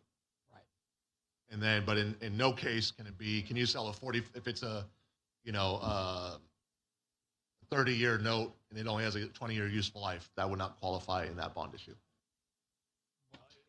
If we take the up to out, we'd have to issue 30-year debt or 25-year useful life, the way I'm understanding it.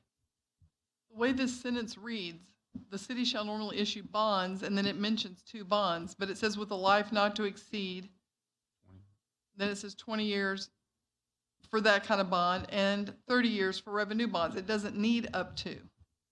That's correct. So the up to gives the flexibility of the revenue bonds. There's no flexibility in this particular case on GOs, but it gives flexibility for the revenue bonds. But in no case longer than the useful life of the asset. And I guess that's the question for me on well, both of these. If the useful life of a particular asset for revenue bonds is going to be 20 years and you remove the up to, and we can prove that the useful life is only 20, wouldn't we issue 20-year debt? I would recommend that, yes, sir. Okay. But the up to puts the flexibility automatically in there, so you're looking at it. I assume yes. I mean, I think we're getting to the nuances here. I mean, I see both sides of this. It's not to exceed 20 years and 30 years and up to. I think you're right. I think it's kind of saying the same thing. So, like I said, there was an actual motion to amend to remove up to in blue there from this sentence. I haven't heard a second. In all fairness. I don't like the sentence at all. I think it should be 2 sentences. So, I mean, I haven't heard a second on his motion to amend. Any other questions or comments? I'm not against amending it, but I don't know if taking out up to me, that makes sense. So I'll second it. But, okay. I mean, but I'm reading it differently than So we have a you motion. are, so I don't know. Motion and a second to remove the up to, or not 30 years, but the up to, in quotes, from Section D, debt structure. Any other questions, comments? Seeing none.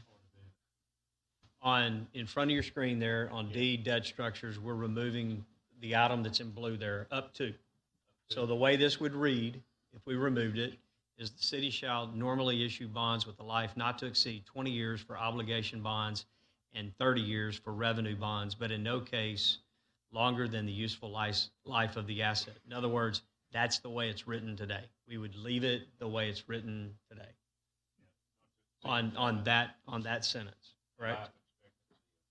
Right. No, they're not changing the life expectancy piece. Mayor, if I could, and you were there, but I think the up to was a language clarifier. I mean, it already says not to exceed 20 years for general obligation bonds, and I would argue and suggest that it means not to exceed 30 years for revenue bonds.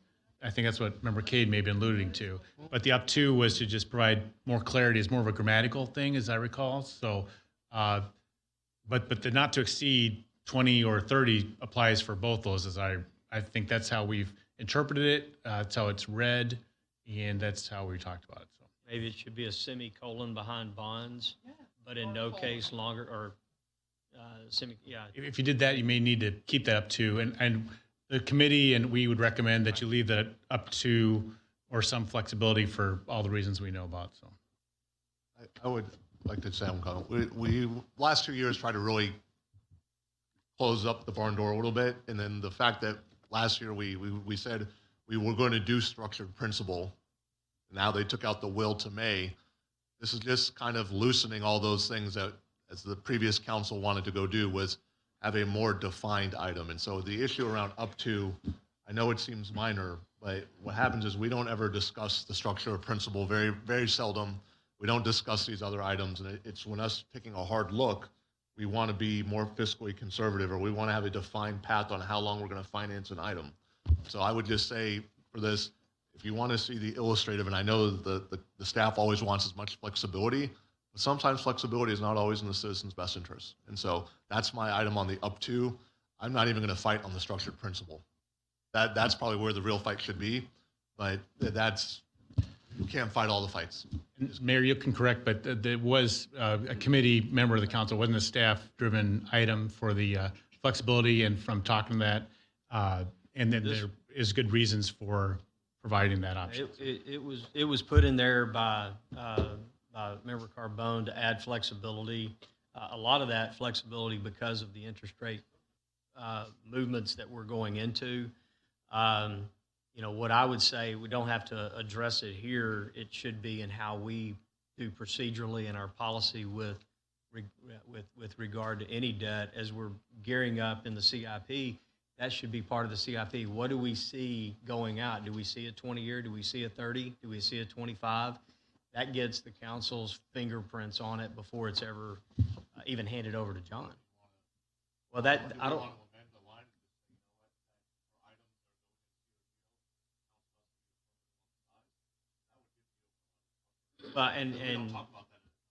No, but I think that needs to be in just in our normal conversations through the CIP. I think we can do it in our CIP, and when we approve a CIP or have a conversation about CIP, we give them direction on the debt. This is more of the policy on how we're going to issue those debts. I would look more to in our CIP discussions on a quarterly basis. How do we instruct council to move, or instruct staff to move forward and sell it? Right. That's the way I would look at it. So I'd leave the up to in here, given the flexibility, but then council in our discussions and workshops can say, we'd like to see this on X debt. We've got drainage and other projects that we're looking to go to the voters next year. A lot of those projects are going to be longer life than 30 years. And so we need to look at it at 20, we need to look at it at 25, we need to look at it at 30, and what does that mean to the taxpayer? And I think that's the way we ought to look at that. So anything else?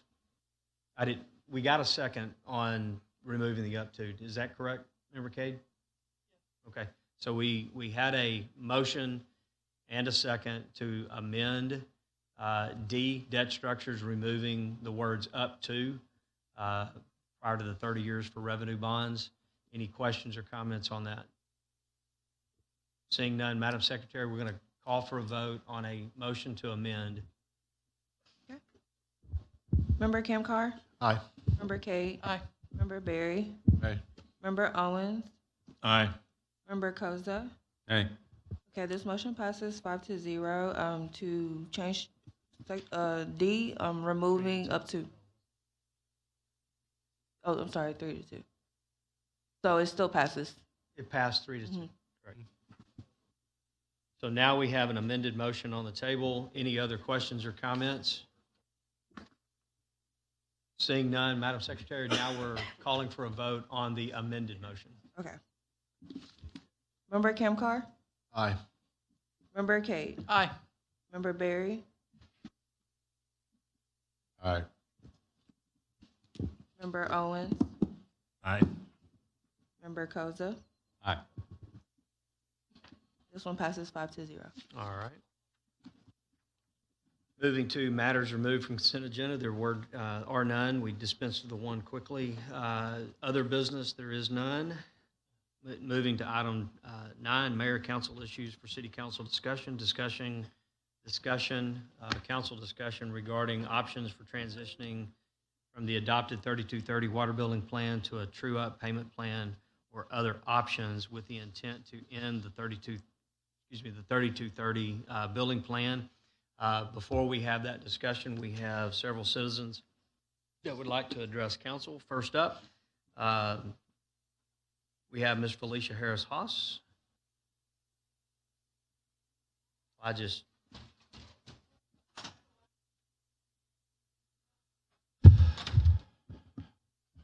Y'all arm wrestle. Ms. Hewitt, would you please proceed to the podium?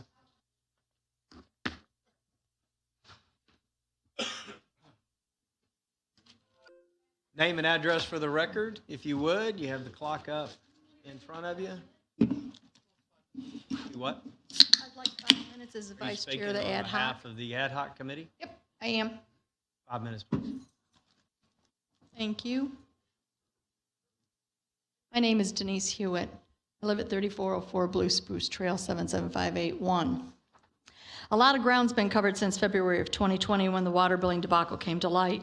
Lots of issues have been uncovered and are still unresolved. Citizens are still paying for the mistake 2.5 years later. Council ordered 2 different professional reviews, no action taken on information learned or recommendations made by their consultants. It appears they've died on the vine. Council formed a Citizens Ad Hoc Advisory Committee comprised of 8 diverse but knowledgeable individuals, 4 having professional experience in water systems, utility billing, digital meter operations. 6 months of effort yielded nothing. It too died on the vine. In an ad hoc presentation that was made to council in May of 2021, the ad hoc committee chair was verbally harassed by a council member. Against what our charter required, council did not want periodic updates. It just wanted a final recommendation. So interaction with the council also died on the vine. A 3-person subcommittee with staff and ad hoc members were formed and successfully collaborated the development of a methodology to cease 3230. This subcommittee felt very good about the work product and had no reasonable doubt that it wouldn't be accepted. To ensure its success, the UB manager circulated the plan within City Hall stakeholders to identify any concerns. Almost immediately, the plan was suspended, no explanation given, no discussion why or how we could even address any concerns. It was ordered stopped, dead in its tracks, never to be discussed again. At this time, city staff became less engaged and forthright with information. The committee experienced stonewalling of information, delays in efforts to meet and maintain timelines, and blatant interference with work product. The 3230 subcommittee never met again. It died on the vine. As the ad hoc sponsor, Mayor Cole issued an email to city staff requesting that our ad hoc team requests be given credence and attention and make every effort to deliver requested information in a timely manner. It too died on the vine. The 8-person ad hoc citizen committee reviewed the subcommittee's proposed plan and unanimously voted to cease the 3230. The ad hoc committee took charge very seriously and prepared a presentation for council. The plan was submitted to city staff participants for their review. The CFO said that it was their job to poke holes in it. They had it for a week and a half, and 3 hours before the meeting, the UB manager sent a multi-page response that was iterative and contained several pages of unnecessary information. It was a complete information dump. The ad hoc team canceled the meeting due to the inability to be prepared for a productive meeting.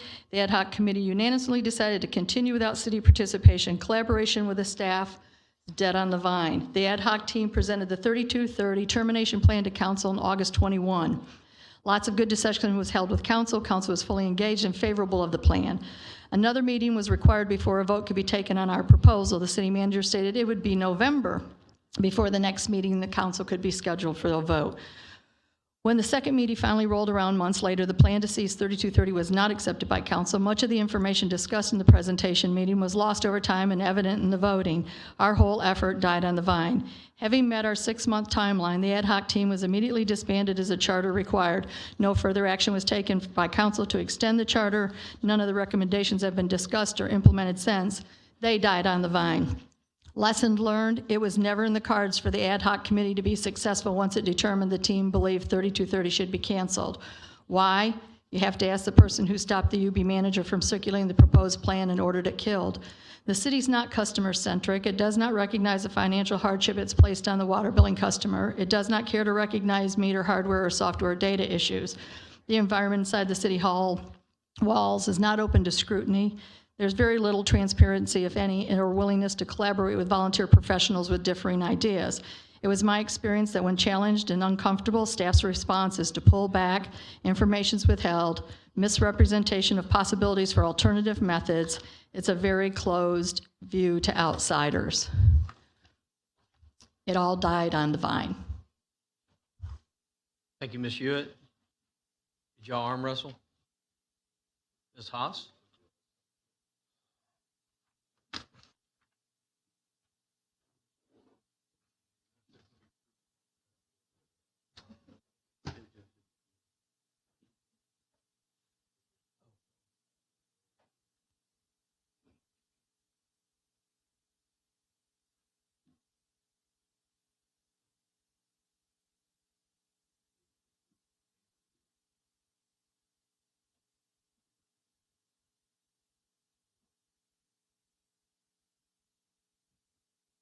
I may have a moment of privilege just to congratulate the new council members. each of you ran fine campaigns, and you are to be congratulated and commended for your service. Thank you for that.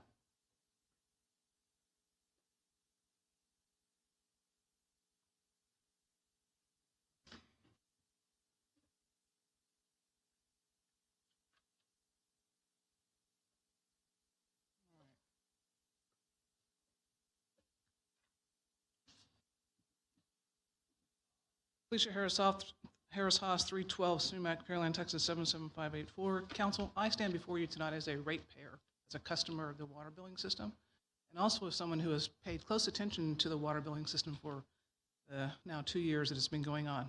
Before I walked up here, I gave Councilmember Cam Cosa 2 years of my water bills, and from August 2018 to August of 2020.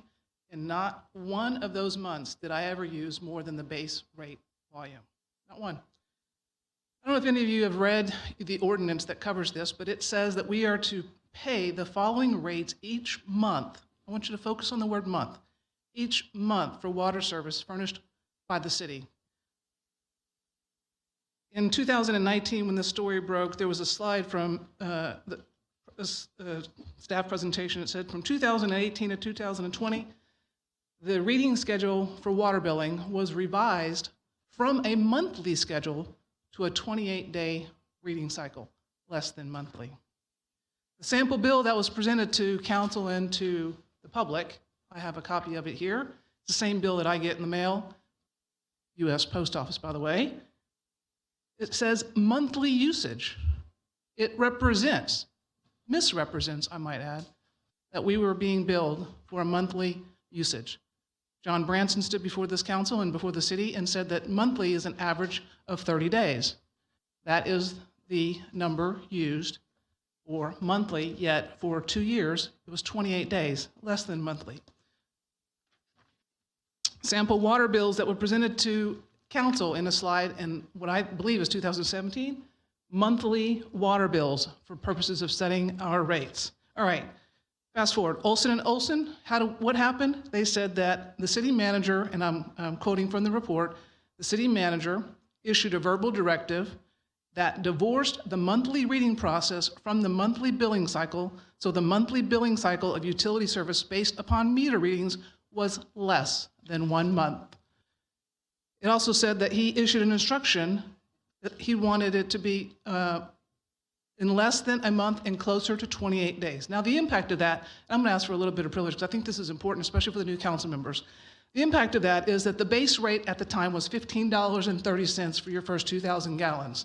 Your per gallon rate was 0.00765 cents per gallon.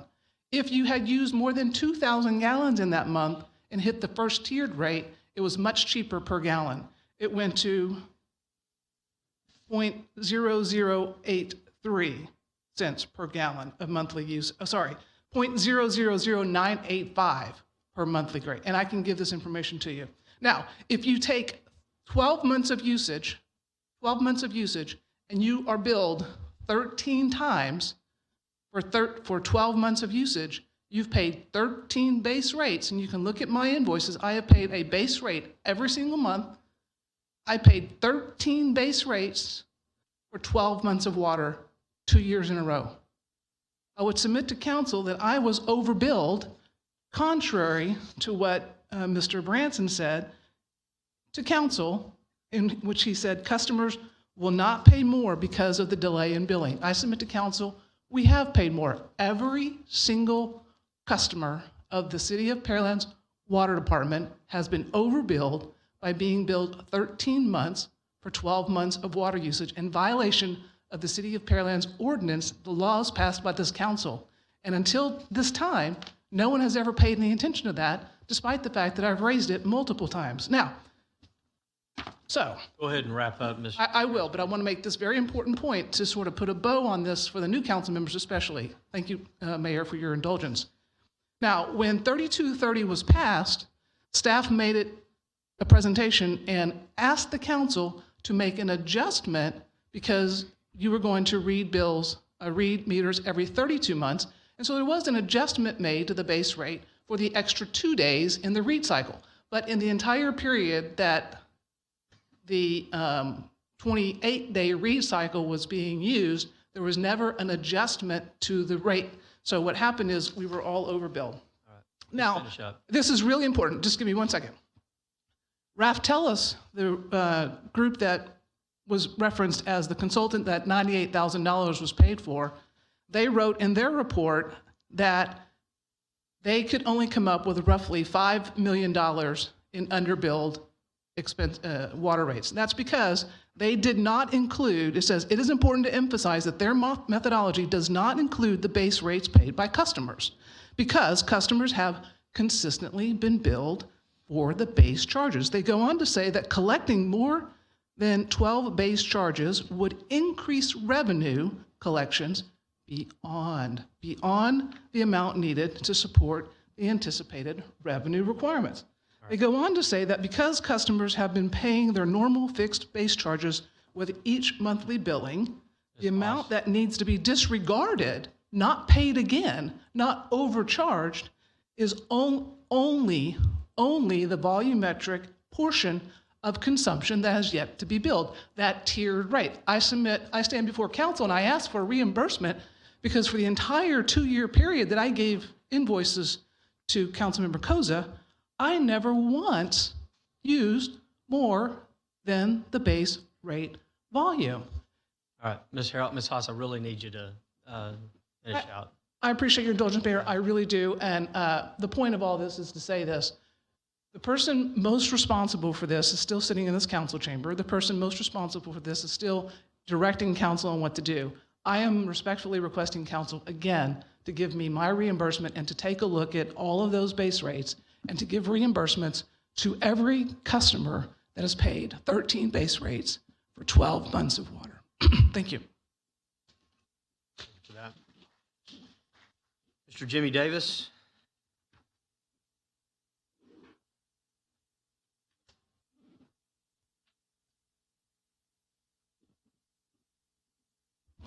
Mr. Mayor, I am speaking as a member of the committee, and I'm actually addressing some statements from staff regarding the committee work. Okay, so we had 2 people speak on behalf of the committee. Is that right? All right.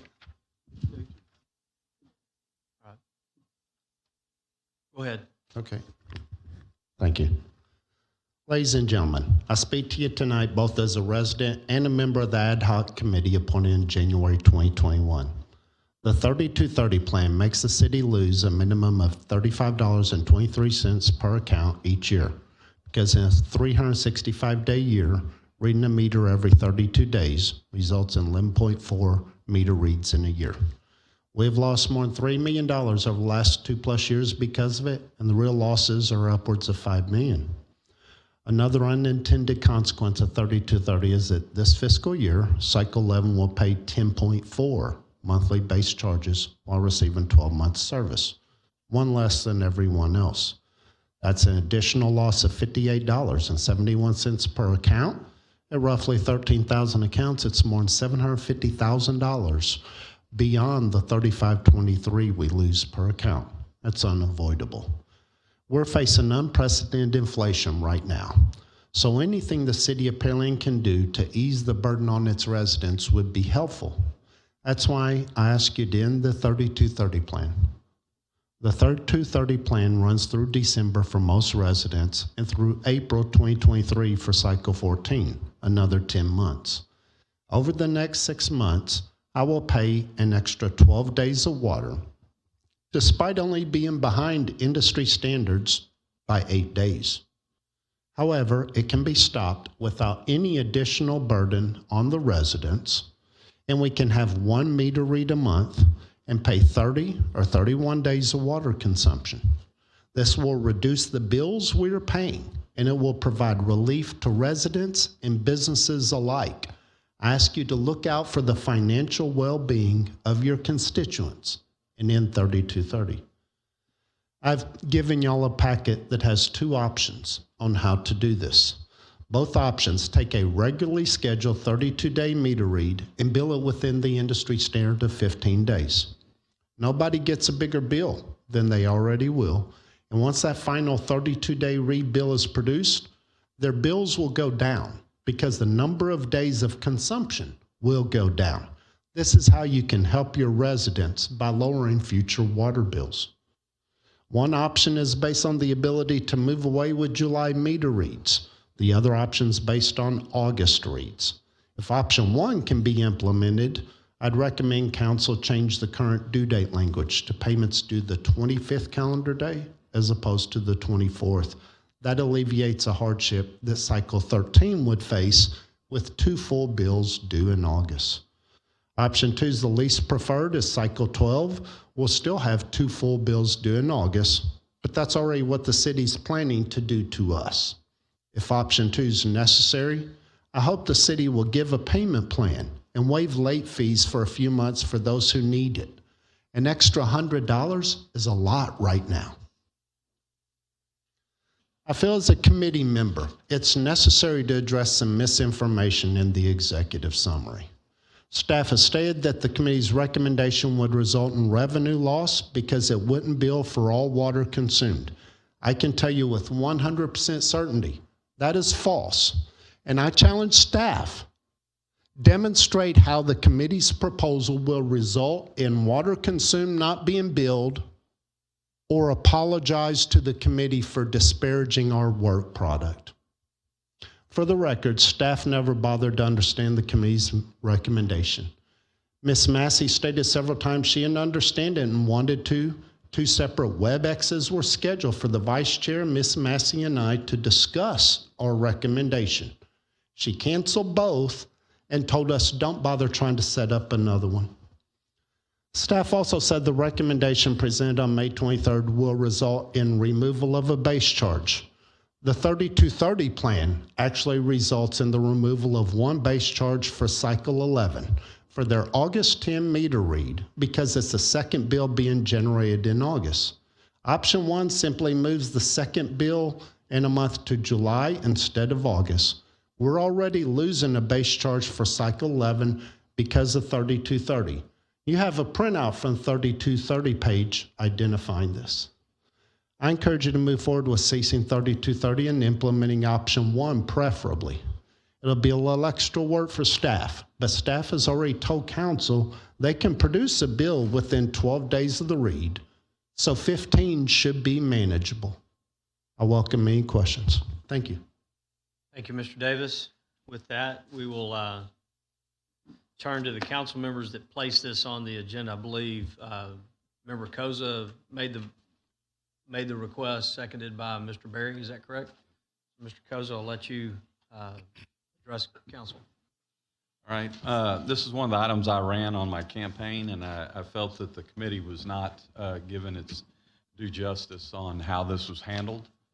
They never received a vote, and I felt that between the citizens and staff, we should have this discussion to be able to work through it and see if we can come up with an amicable solution that the city and the citizens can deal with.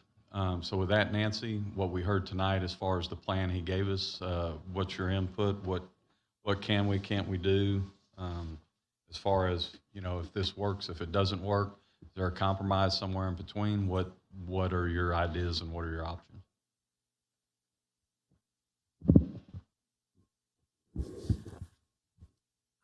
Regarding Mr. Davis's 2 options that he presented tonight, or just in general, sir? The options that he presented tonight. I would have to go through those options that he presented again tonight to see if those are something we can do. What I'm looking at too, Mr.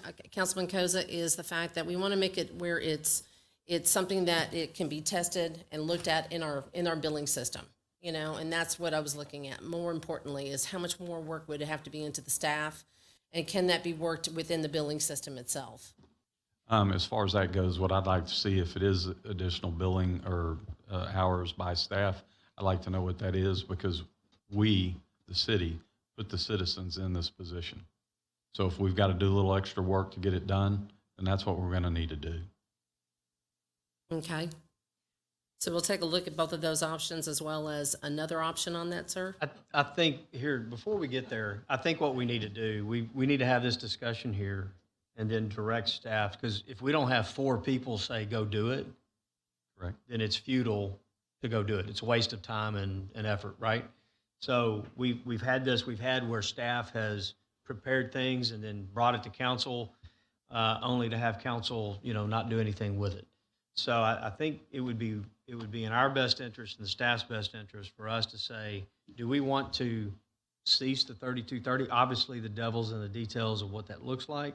I think Mr. Davis's plan is a starting point, but if staff can't do it lock, stock, and barrel, what's the change or close to it?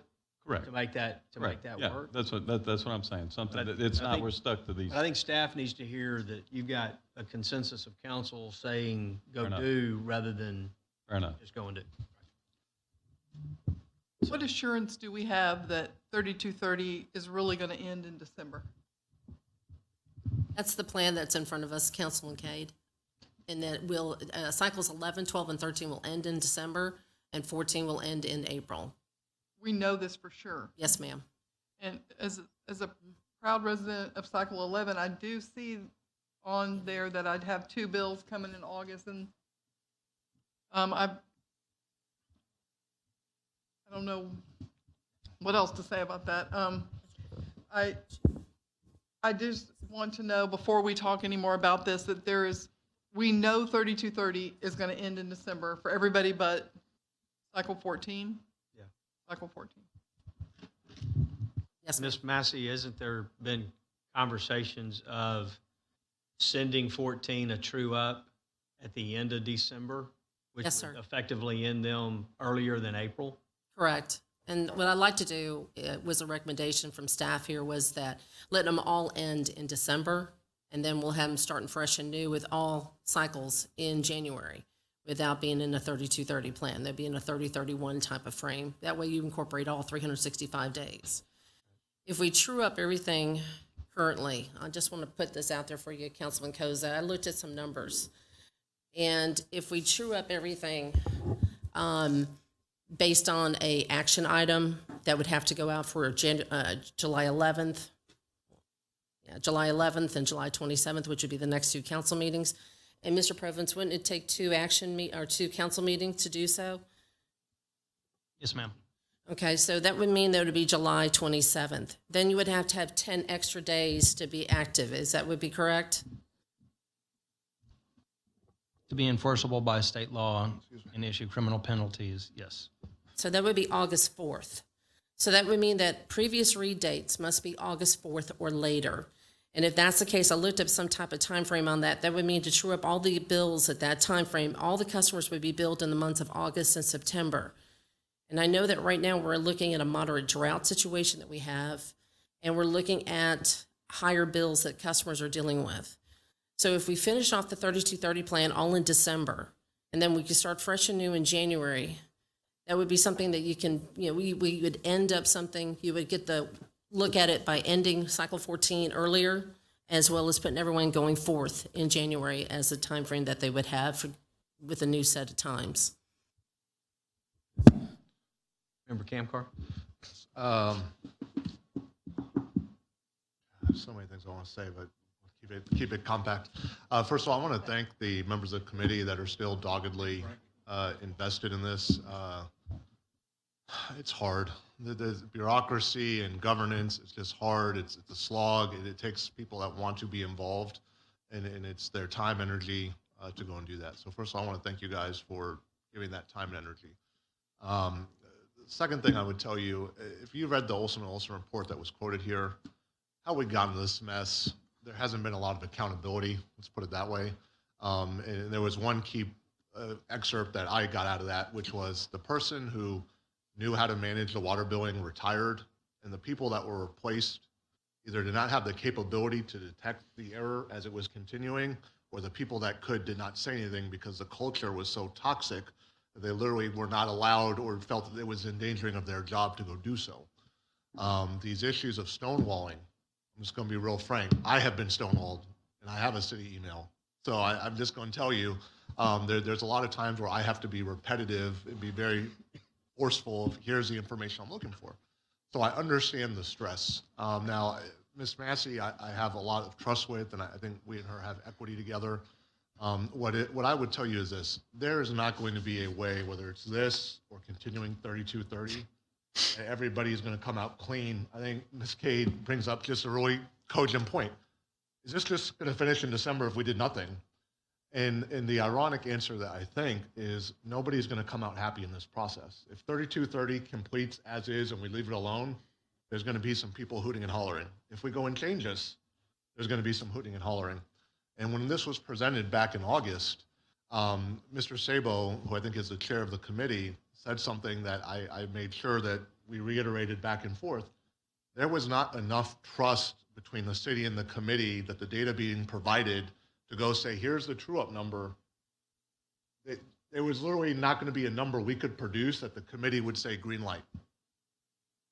There was not enough trust there that was the number. And then it's only compounded when Mr. King keeps telling us these machines only hold 30 days of data.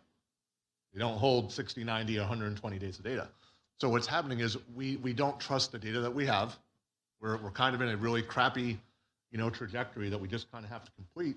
The thing that, I would like to propose at some point, maybe not for this item, but in general, is we give a credit at the end of this process, or we give a credit now, because there's going to be people saying, well, I was billed for 13 cycles and I was billed for 12, or this water meeting was now elevated at the highest peak usage. Nobody is going to be happy here. And here's the thing: what do you give the industrial user, commercial user, and what do you give the home user? Nobody is going to be happy here. I think we have to find some equitable middle ground. I do believe the citizens deserve some resolution.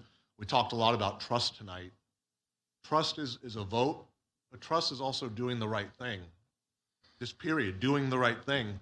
And what's going to happen is not everybody's going to be happy with whatever do the right thing is. And we have to come to some middle ground of what we think doing the right thing is. Going and voting on option 1 and 2, as Ms. Massey and Mr. Province pointed out, is going to take time, energy, and effort. And it should happen, Member Koza. That due diligence needs to happen. But even if we decided tonight, even though we can't vote on this, it would still take, 40 days to go and enact, even if we decided tonight. And so I just want to start backing up and looking at the forest for the trees a little bit and just understand it's not necessarily just the 3230 piece in a vote on 3230. It's what is practicable and doable. And I would really guide us and ask for this body and some grace on that to look towards practical and doable, because I don't want to go and do something where you just pointed out, Member Cade, you're getting billed twice in 1 month. How do we get started in this?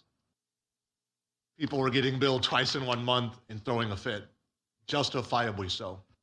We are going to finish this with 2 bills in 1 month, and somebody's going to come up here and wave a bill around being very upset. So I'm just trying to tell you, maybe a credit of some kind. Maybe this is after in January. Maybe this is right now. I don't know. But there needs to be something that is equitable. Sending out after a vote or not a vote 2 bills in 1 month feels like pulling the trigger on our handgun twice. I don't see that doing this, and politics be damned. It's not about politics, it's about doing the right thing. What is doing the right thing for mom and dad, who, as was pointed out, $100 is a lot of money to fill up a gas tank? What is the right thing for a business owner that's barely making it and it has to deal with inflation on all the products that they're doing to make their business work? I don't know what do the right thing is, but we have to be practical and we have to be solutions oriented, and that's what I would beg the council's mercy on. Yeah, I just dropped off a check up here Friday for me and my wife at the house, $238 water bill. I mean, I don't know. I think, Koza, you said yours is 145, but mine was 238. I dropped a check off up here Friday. I don't know if it's me or the wife or that damn poodle I got. Using a lot of water. You have a water. I don't know. But I just thought it was quite hefty for 2 people. Yeah. And Member Koza. I'd like Jimmy to come up and ask a question real quick, if I could, please. Okay. Grant a little leeway. Thank you.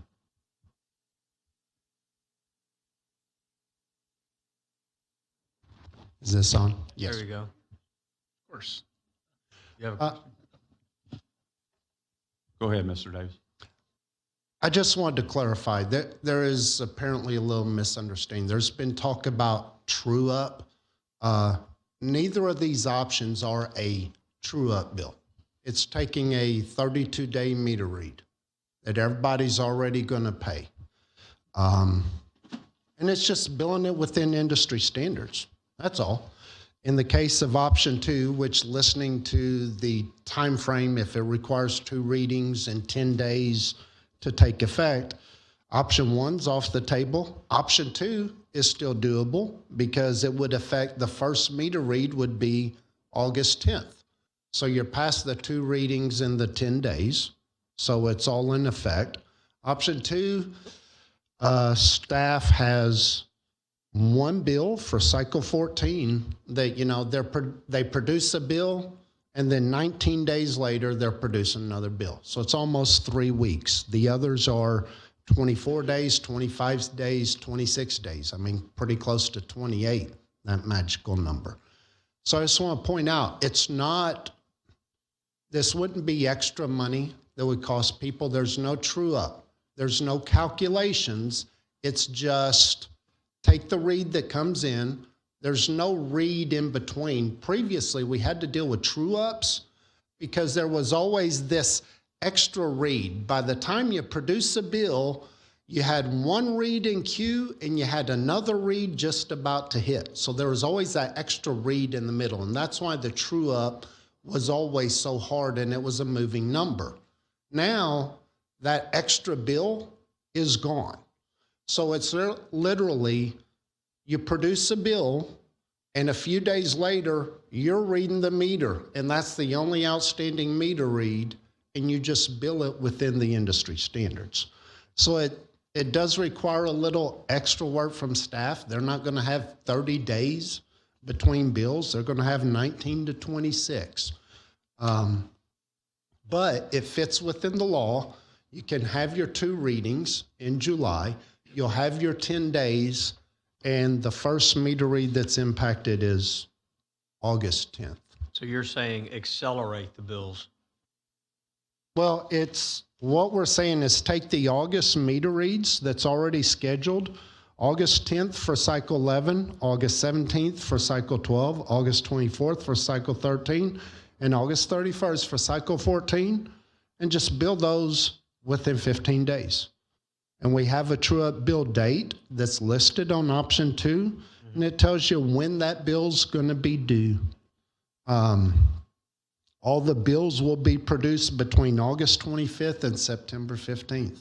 And then past that true-up due date that you have listed there on option 2, then you would just go into normal billing at that point? Correct. So whatever the... Well, what you would have it yes. probably prior to that. Whatever the read date is for August, that would then become your default every day of the month. That's the date that cycle gets read. So the 10th for cycle 11th, September, October, November, December. On the 10th, they're reading your meter. Around the 25th, they're producing the bill. Maybe they want 24th or 23rd, 13, 14 days instead of 15. And your bills consistently due around the same time. Because if you look at when the bills are due, they're always changing. They're moving up. Used to be, our bill was due first 5 or 6 days of the month. Well, for my cycle, in the month of August, I'm going to have a bill due August 1st, and I'm going to have a bill due August 30th. So, and all of a sudden now, my bills are going to be due at the end of the month. Now, the people on fixed income that, I don't know, you take an old lady that gets paid on the first of the month, well, guess what? She's not going to have money to pay that bill that's due the 30th.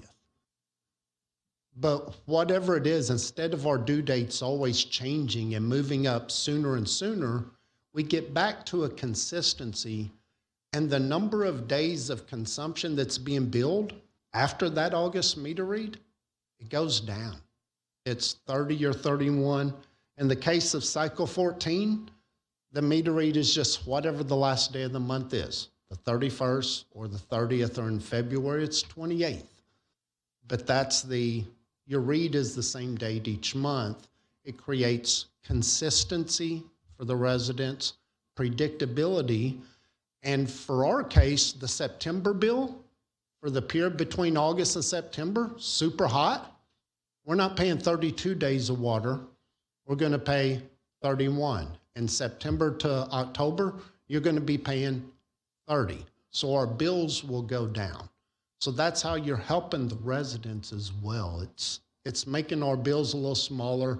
The sewer, which is now based on 32 days, you got to adjust that as well. Okay. And staff would have a month and a half to do those adjustments because we're at the end of August. Got it. What about, That helps. I'm also curious about what Ms. Harris-Hawes brought up about the extra base rate that was paid over a couple of years. That made sense, because I know for cycle 11, I paid 13 months. I was told I didn't, but I did. I did pay 13 months one year, and it looks like I'm going to again this year. And Ms. Nancy, you said it, August was hot, something about the water bill. Well, I'm going to pay 2 water bills in August. Yeah, it's going to be hot, and I'm going to have 2 bills. And Ms. Cade, I was going to answer you on that one too. There was 2 bill dates in August. Yes, ma'am, according to the 3230 plan. On the second bill date in August, we were going to waive, like we did before for you back in June of 2021, waive the base charges, as well as we don't charge the second garbage because garbage is charged on the first base charge or the first billing that goes out in August. So therefore, you're not going to be charged the garbage as well. What about to what Ms. Harris-Hawes said? I would have to go ahead and research that along with Ms. Johnson right here to see what she's speaking of. Because I'll go ahead and ask Mr. Provence if he can answer the question regarding what is a month. And always, I mean, I'm 54 years old. I've paid water bill for a long time and an electric bill. It's always been billed the same day of the month, and then 10 or 12 days later it was due. It makes sense to me what Mr. Davis said, that the same day every month would be a meter read, and then what he said. And that I agree with you too, Ms. Cade, Councilman Cade. I do agree with you. And that was what we're striving to do, as well as in December, getting everything trued up for cycle 14. And starting in January was a suggestion that I made, is that each one of the billing cycles has a set bill date, which would incorporate a set time that the bill would be due. It would be due within a time frame of 2 to 3 days of that time frame, is what you're looking to do. And further to that, I was looking to bill within 30 to 31 days, so that you would incorporate all 365 days. Same thing that Mr. Davis was indicating. So you want to bill then in the months of, the months of, from October, November, December, January, and February. Those 5 months you want to bill at 31 days. The other months you want to bill at 30 days. And that's what I want to incorporate.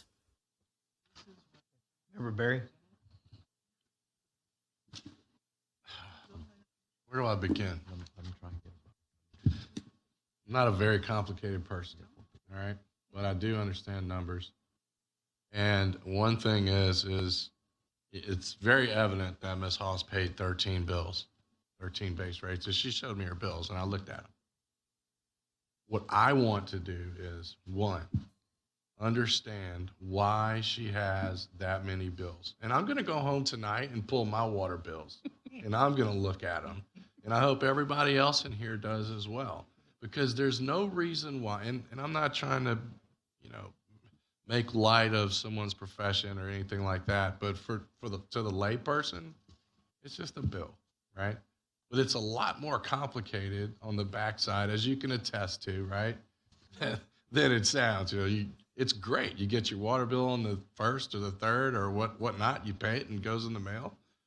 But I disagree wholeheartedly with the fact that for 2 years, an individual has base rate charges, 13 base rate charges in a 12-month period. And there may be a reason behind that.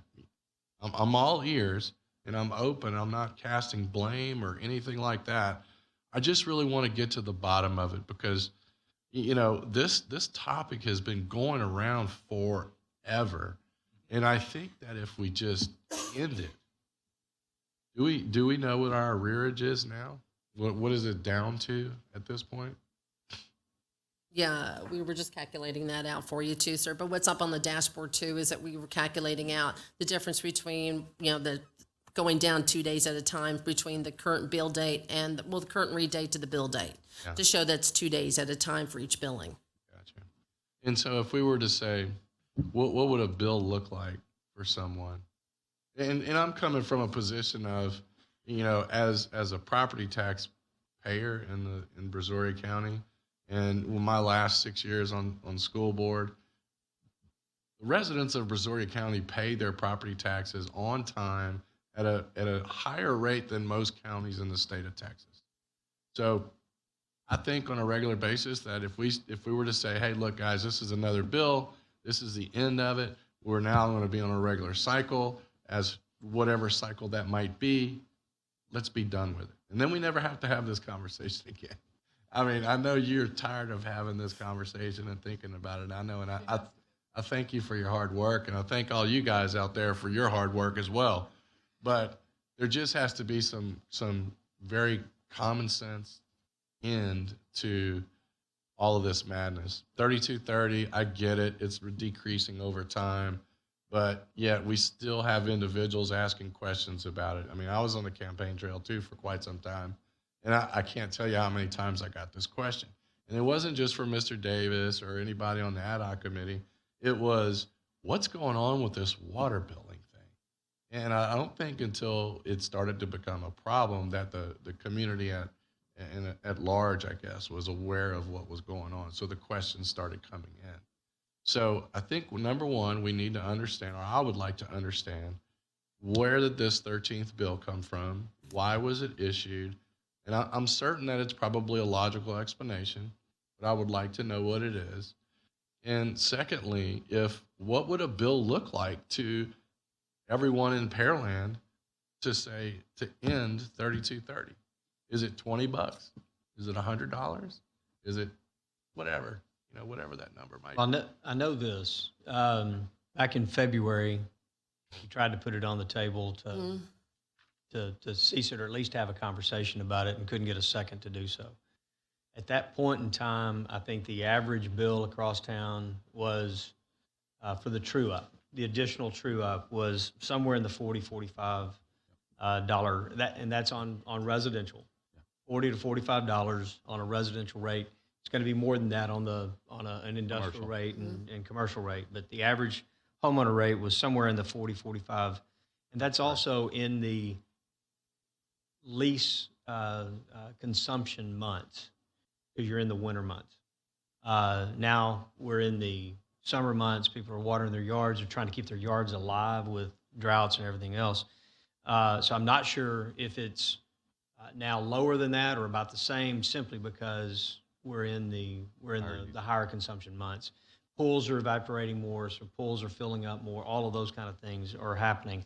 But the dashboard should be able to tell us what the average daily is for homeowners in each billing cycle, calculate that out, and should be able to get a rough estimate on consumption per homeowner across town. Again, it's an average. You're going to have some higher, you're going to have some lower, but we should have that pretty available on the dashboard. I don't know if we have where we can even put the dashboard up to see. I think currently cycle 11 is going to be sitting at 25 or 26 days. 23 days. 15 of those is normal. 10 to 15 is normal. So they're now down to 8 days. That means 12 is probably at 10. Yes, sir. I'm sorry, 11 was 25. There we go. 12 and 13 are 12 was at yeah, that's right, 23 and 23. So cycle 11 is sitting at 25 days. 10 to 15 of those, 15 on the high end, is normal. So you're down to 10 days. Cycle 12 is down to 8. Cycle 13 down to 8. Cycle 14 is still sitting at, 12 days. And we also 15, put on there too, 17 days. if you hover over it, sir, we also put on there too that you can see how much of its completion on there too. That was brought up by Councilman Berry. So the real question would be, per cycle, where are we sitting on a daily consumption rate, and back into it. We should know the average bill out there is probably going to be, my guess is if we're lower than what we were and we're still in high consumption months, it's probably a $40 or $45 rate. Best estimate. And that's right there on that screen I bet. where it says average usage.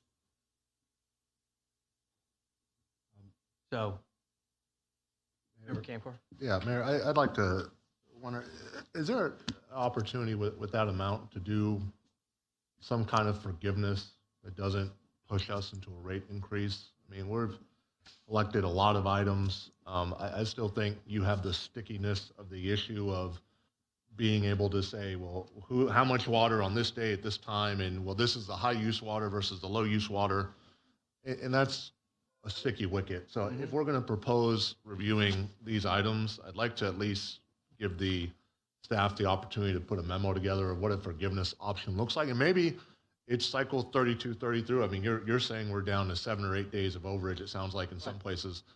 And then looking at this once this cycle is complete, and maybe you do it in sequential months, so you're not boosting the rate. I just, the sensitivity that I think that's out there is you don't want to shake the jar again, and what we're doing is shaking the glass again, the snow globe. At the same time, you know, how do you compensate a commercial user the same way? I mean, you know, 10 days of their use is very different. How many residents is that worth? And there's 40,000 ratepayers.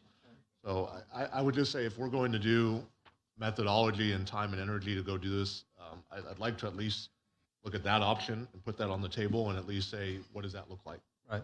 Member Koza? So do we have 4 people that would like to hear this next meeting? That's where I was going next. I really haven't heard, I've heard one for sure. Yes. Member Barry has said so. I've heard 3. I've heard we go look at it. I want to, just to be clear, I want to go and see the other, I want to give the due diligence of this. I'm willing to have another discussion, but I also want to see what a forgiveness or a credit, maybe it's after 3230 is complete, maybe it's cutting it off tomorrow. We don't have enough data at this point. And I think that's what we've got to get. I think we have enough people saying, let's go get the data. I don't want staff doing just work for sake of work. They need to be getting the work and getting the data, presenting that back on July the 11th so we can make a decision, yes or no. It's no secret to me. It's no secret to people out there.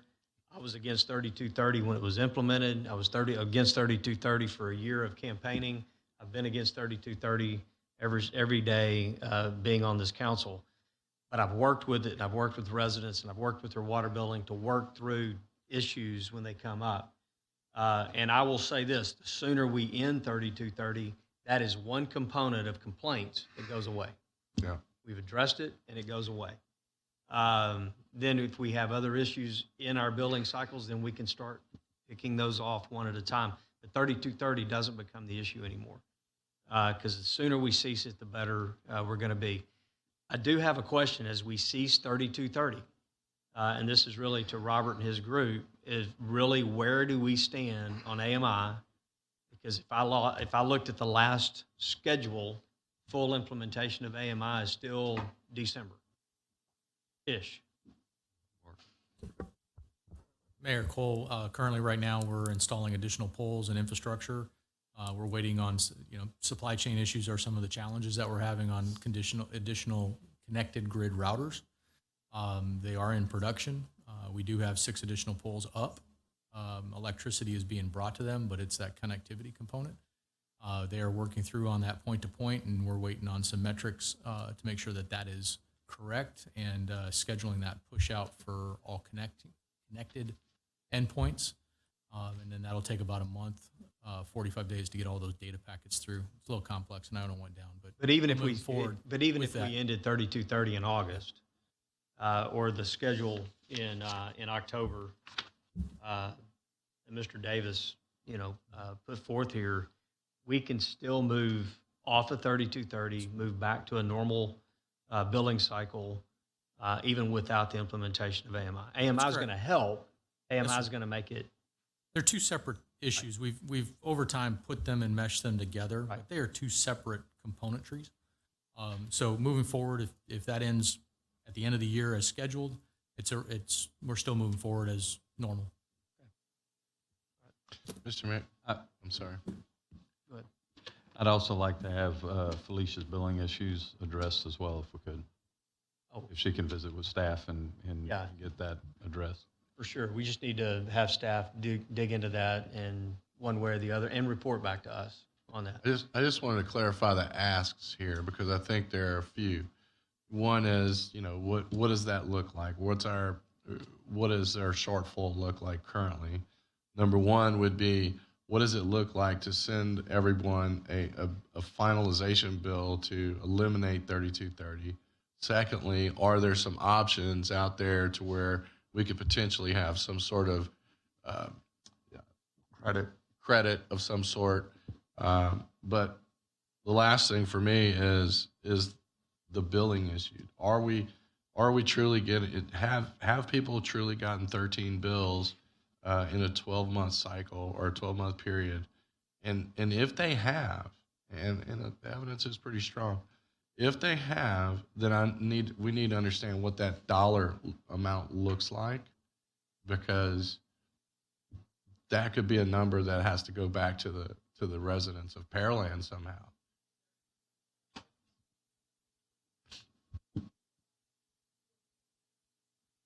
Yes. Yeah. Ms. Houst, we have really, we've suspended rules all throughout tonight. I get that. We've suspended rules, and we've got to, I'm sorry. I'm sorry. We have all that information. I'm going to ask members of the audience, please let us now grapple with this and let council do this. We have Robert's Rules of Order for a reason. I've given a lot of people leeway tonight, mainly because this is a very important issue, okay? At the same time, we have to keep it here. I'm going to ask for the rest of this evening, please keep it here and allow us to have this discussion. I have heard 4 people say, I would vote or do something away with 3230 if we have the right piece of information. We would look at it and we would entertain it. I have heard that tonight. The devil's going to be in the details. We have a couple of options that have been presented that you've probably received tonight and haven't had a chance to really vet it and go through it. But we need to go through that and see what that looks like. At the same time, staff has offered 3230 cessation plans in the past. And I think the issue is, what's the soonest we could do it under the law, under changing our ordinances, and under the codification of law as a result of that? What would be the soonest, and what would that look like? And at the same time, is there something on the table that staff could do in ceasing it that would also produce a credit that we could figure it out that doesn't kill our rates? If I heard you correctly. And just one caveat to that is, there may be the most expedient from a time point of view to be a credit after the completion. I know nobody wants to hear that, but $30 equitably or whatever that is for a commercial payer might be less mess and cleanup than completion. And I want to at least have the data to know what that would look like. Correct. It's going to be messy no matter what, unfortunately. Yeah, it's a mess either way. It really is. But I think the sooner we do away with, the sooner that 3230 is off the plate, the sooner that part of our water billing heals, the sooner trust is restored, the sooner that is no longer the issue with water billing. The fact remains, water is an expensive commodity. It's continuing to go up. It's going up in every community in the greater Houston area. The cost to deliver it is going up. How we get it out of the ground, how do we get it out of the lakes, and how we deliver it to homes, that cost is going up. We see that in our own water plant. In our own CIP, we're increasing costs. We see that. So fortunately, I think for us, we've been ahead of the game on our CIP further than most communities. We see neighboring communities. Friendswood has already announced 50% increase in water bills over the next several years. City of Houston voted last fall 78% increases over the next 5 years in water bills because they've been behind the 8 ball. So the sooner we can do away with this, the sooner we're going to be better off. We've gone and deliberated a lot tonight. Staff, do you have direction on what to bring back? And if not, tell us what direction you need? I think, as you said, Mayor, 3230 was laid out as one of several options. The option that was chosen was that's been implemented over time. There's been revisiting of that time and again. Tonight, we have a consensus or at least options to come back, and that's what we'll come back with at the next meeting. Okay, sound good. Mayor, can I ask one thing on Jimmy's, Mr. Davis's paper? It says void 2 full bills due in a single month for cycle 12. Isn't it? I'm sorry, Mr. Davis. Can I ask him, or isn't it cycle 11, or is it both cycles? Cycle 11 had a two bills in a month. Coming up in Last August year? is cycle 11. Two different issues. Okay, thank you, sir. Two different issues. Sorry. Cycle 11 had the 2 bill dates. That's one that we're going to be waiving the base charges as well as the garbage and, if applicable, mud. And then in cycle 12, they had 2 due dates in the same month. One was on the 1st, one is on the 30th, when making it 30 days in between. Clear? All right. So I think we have direction for staff. Ms. Johnson? If someone at the dais could get me copies of everything that's been discussed tonight, the bills that were given to council and the options that you guys are speaking about, that would help us in doing our research. Thank you. Yeah, we will. Not now. We'll get it in just a second. Any other questions, comments? First, just thanks for having the discussion. Again, staff, as always, you wade through it. And I know you'll wade through this and come back with options. So I thank you for that. And I thank you for the work that you're going to do to bring that back to us. And we'll look to see what that looks like on July the 11th. Looks like July 11th is going to fill up an agenda already. So it's going to be good. So with that, we're going to move to other items. Moving into executive session under Texas Government Code. We're going to have Executive Section 551.072, real property.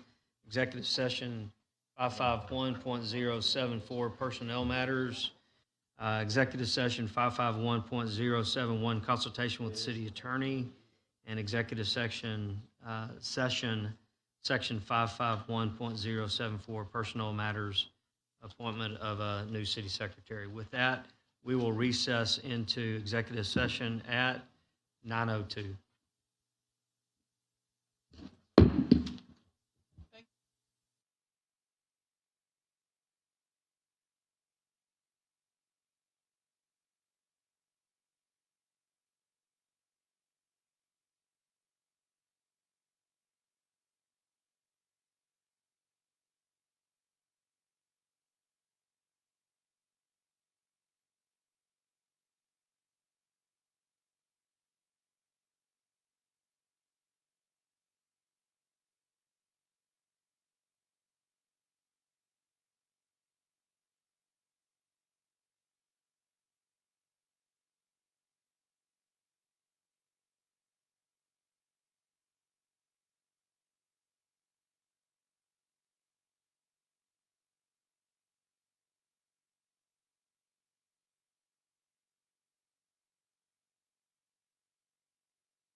All right, council has returned from executive session at 11:56.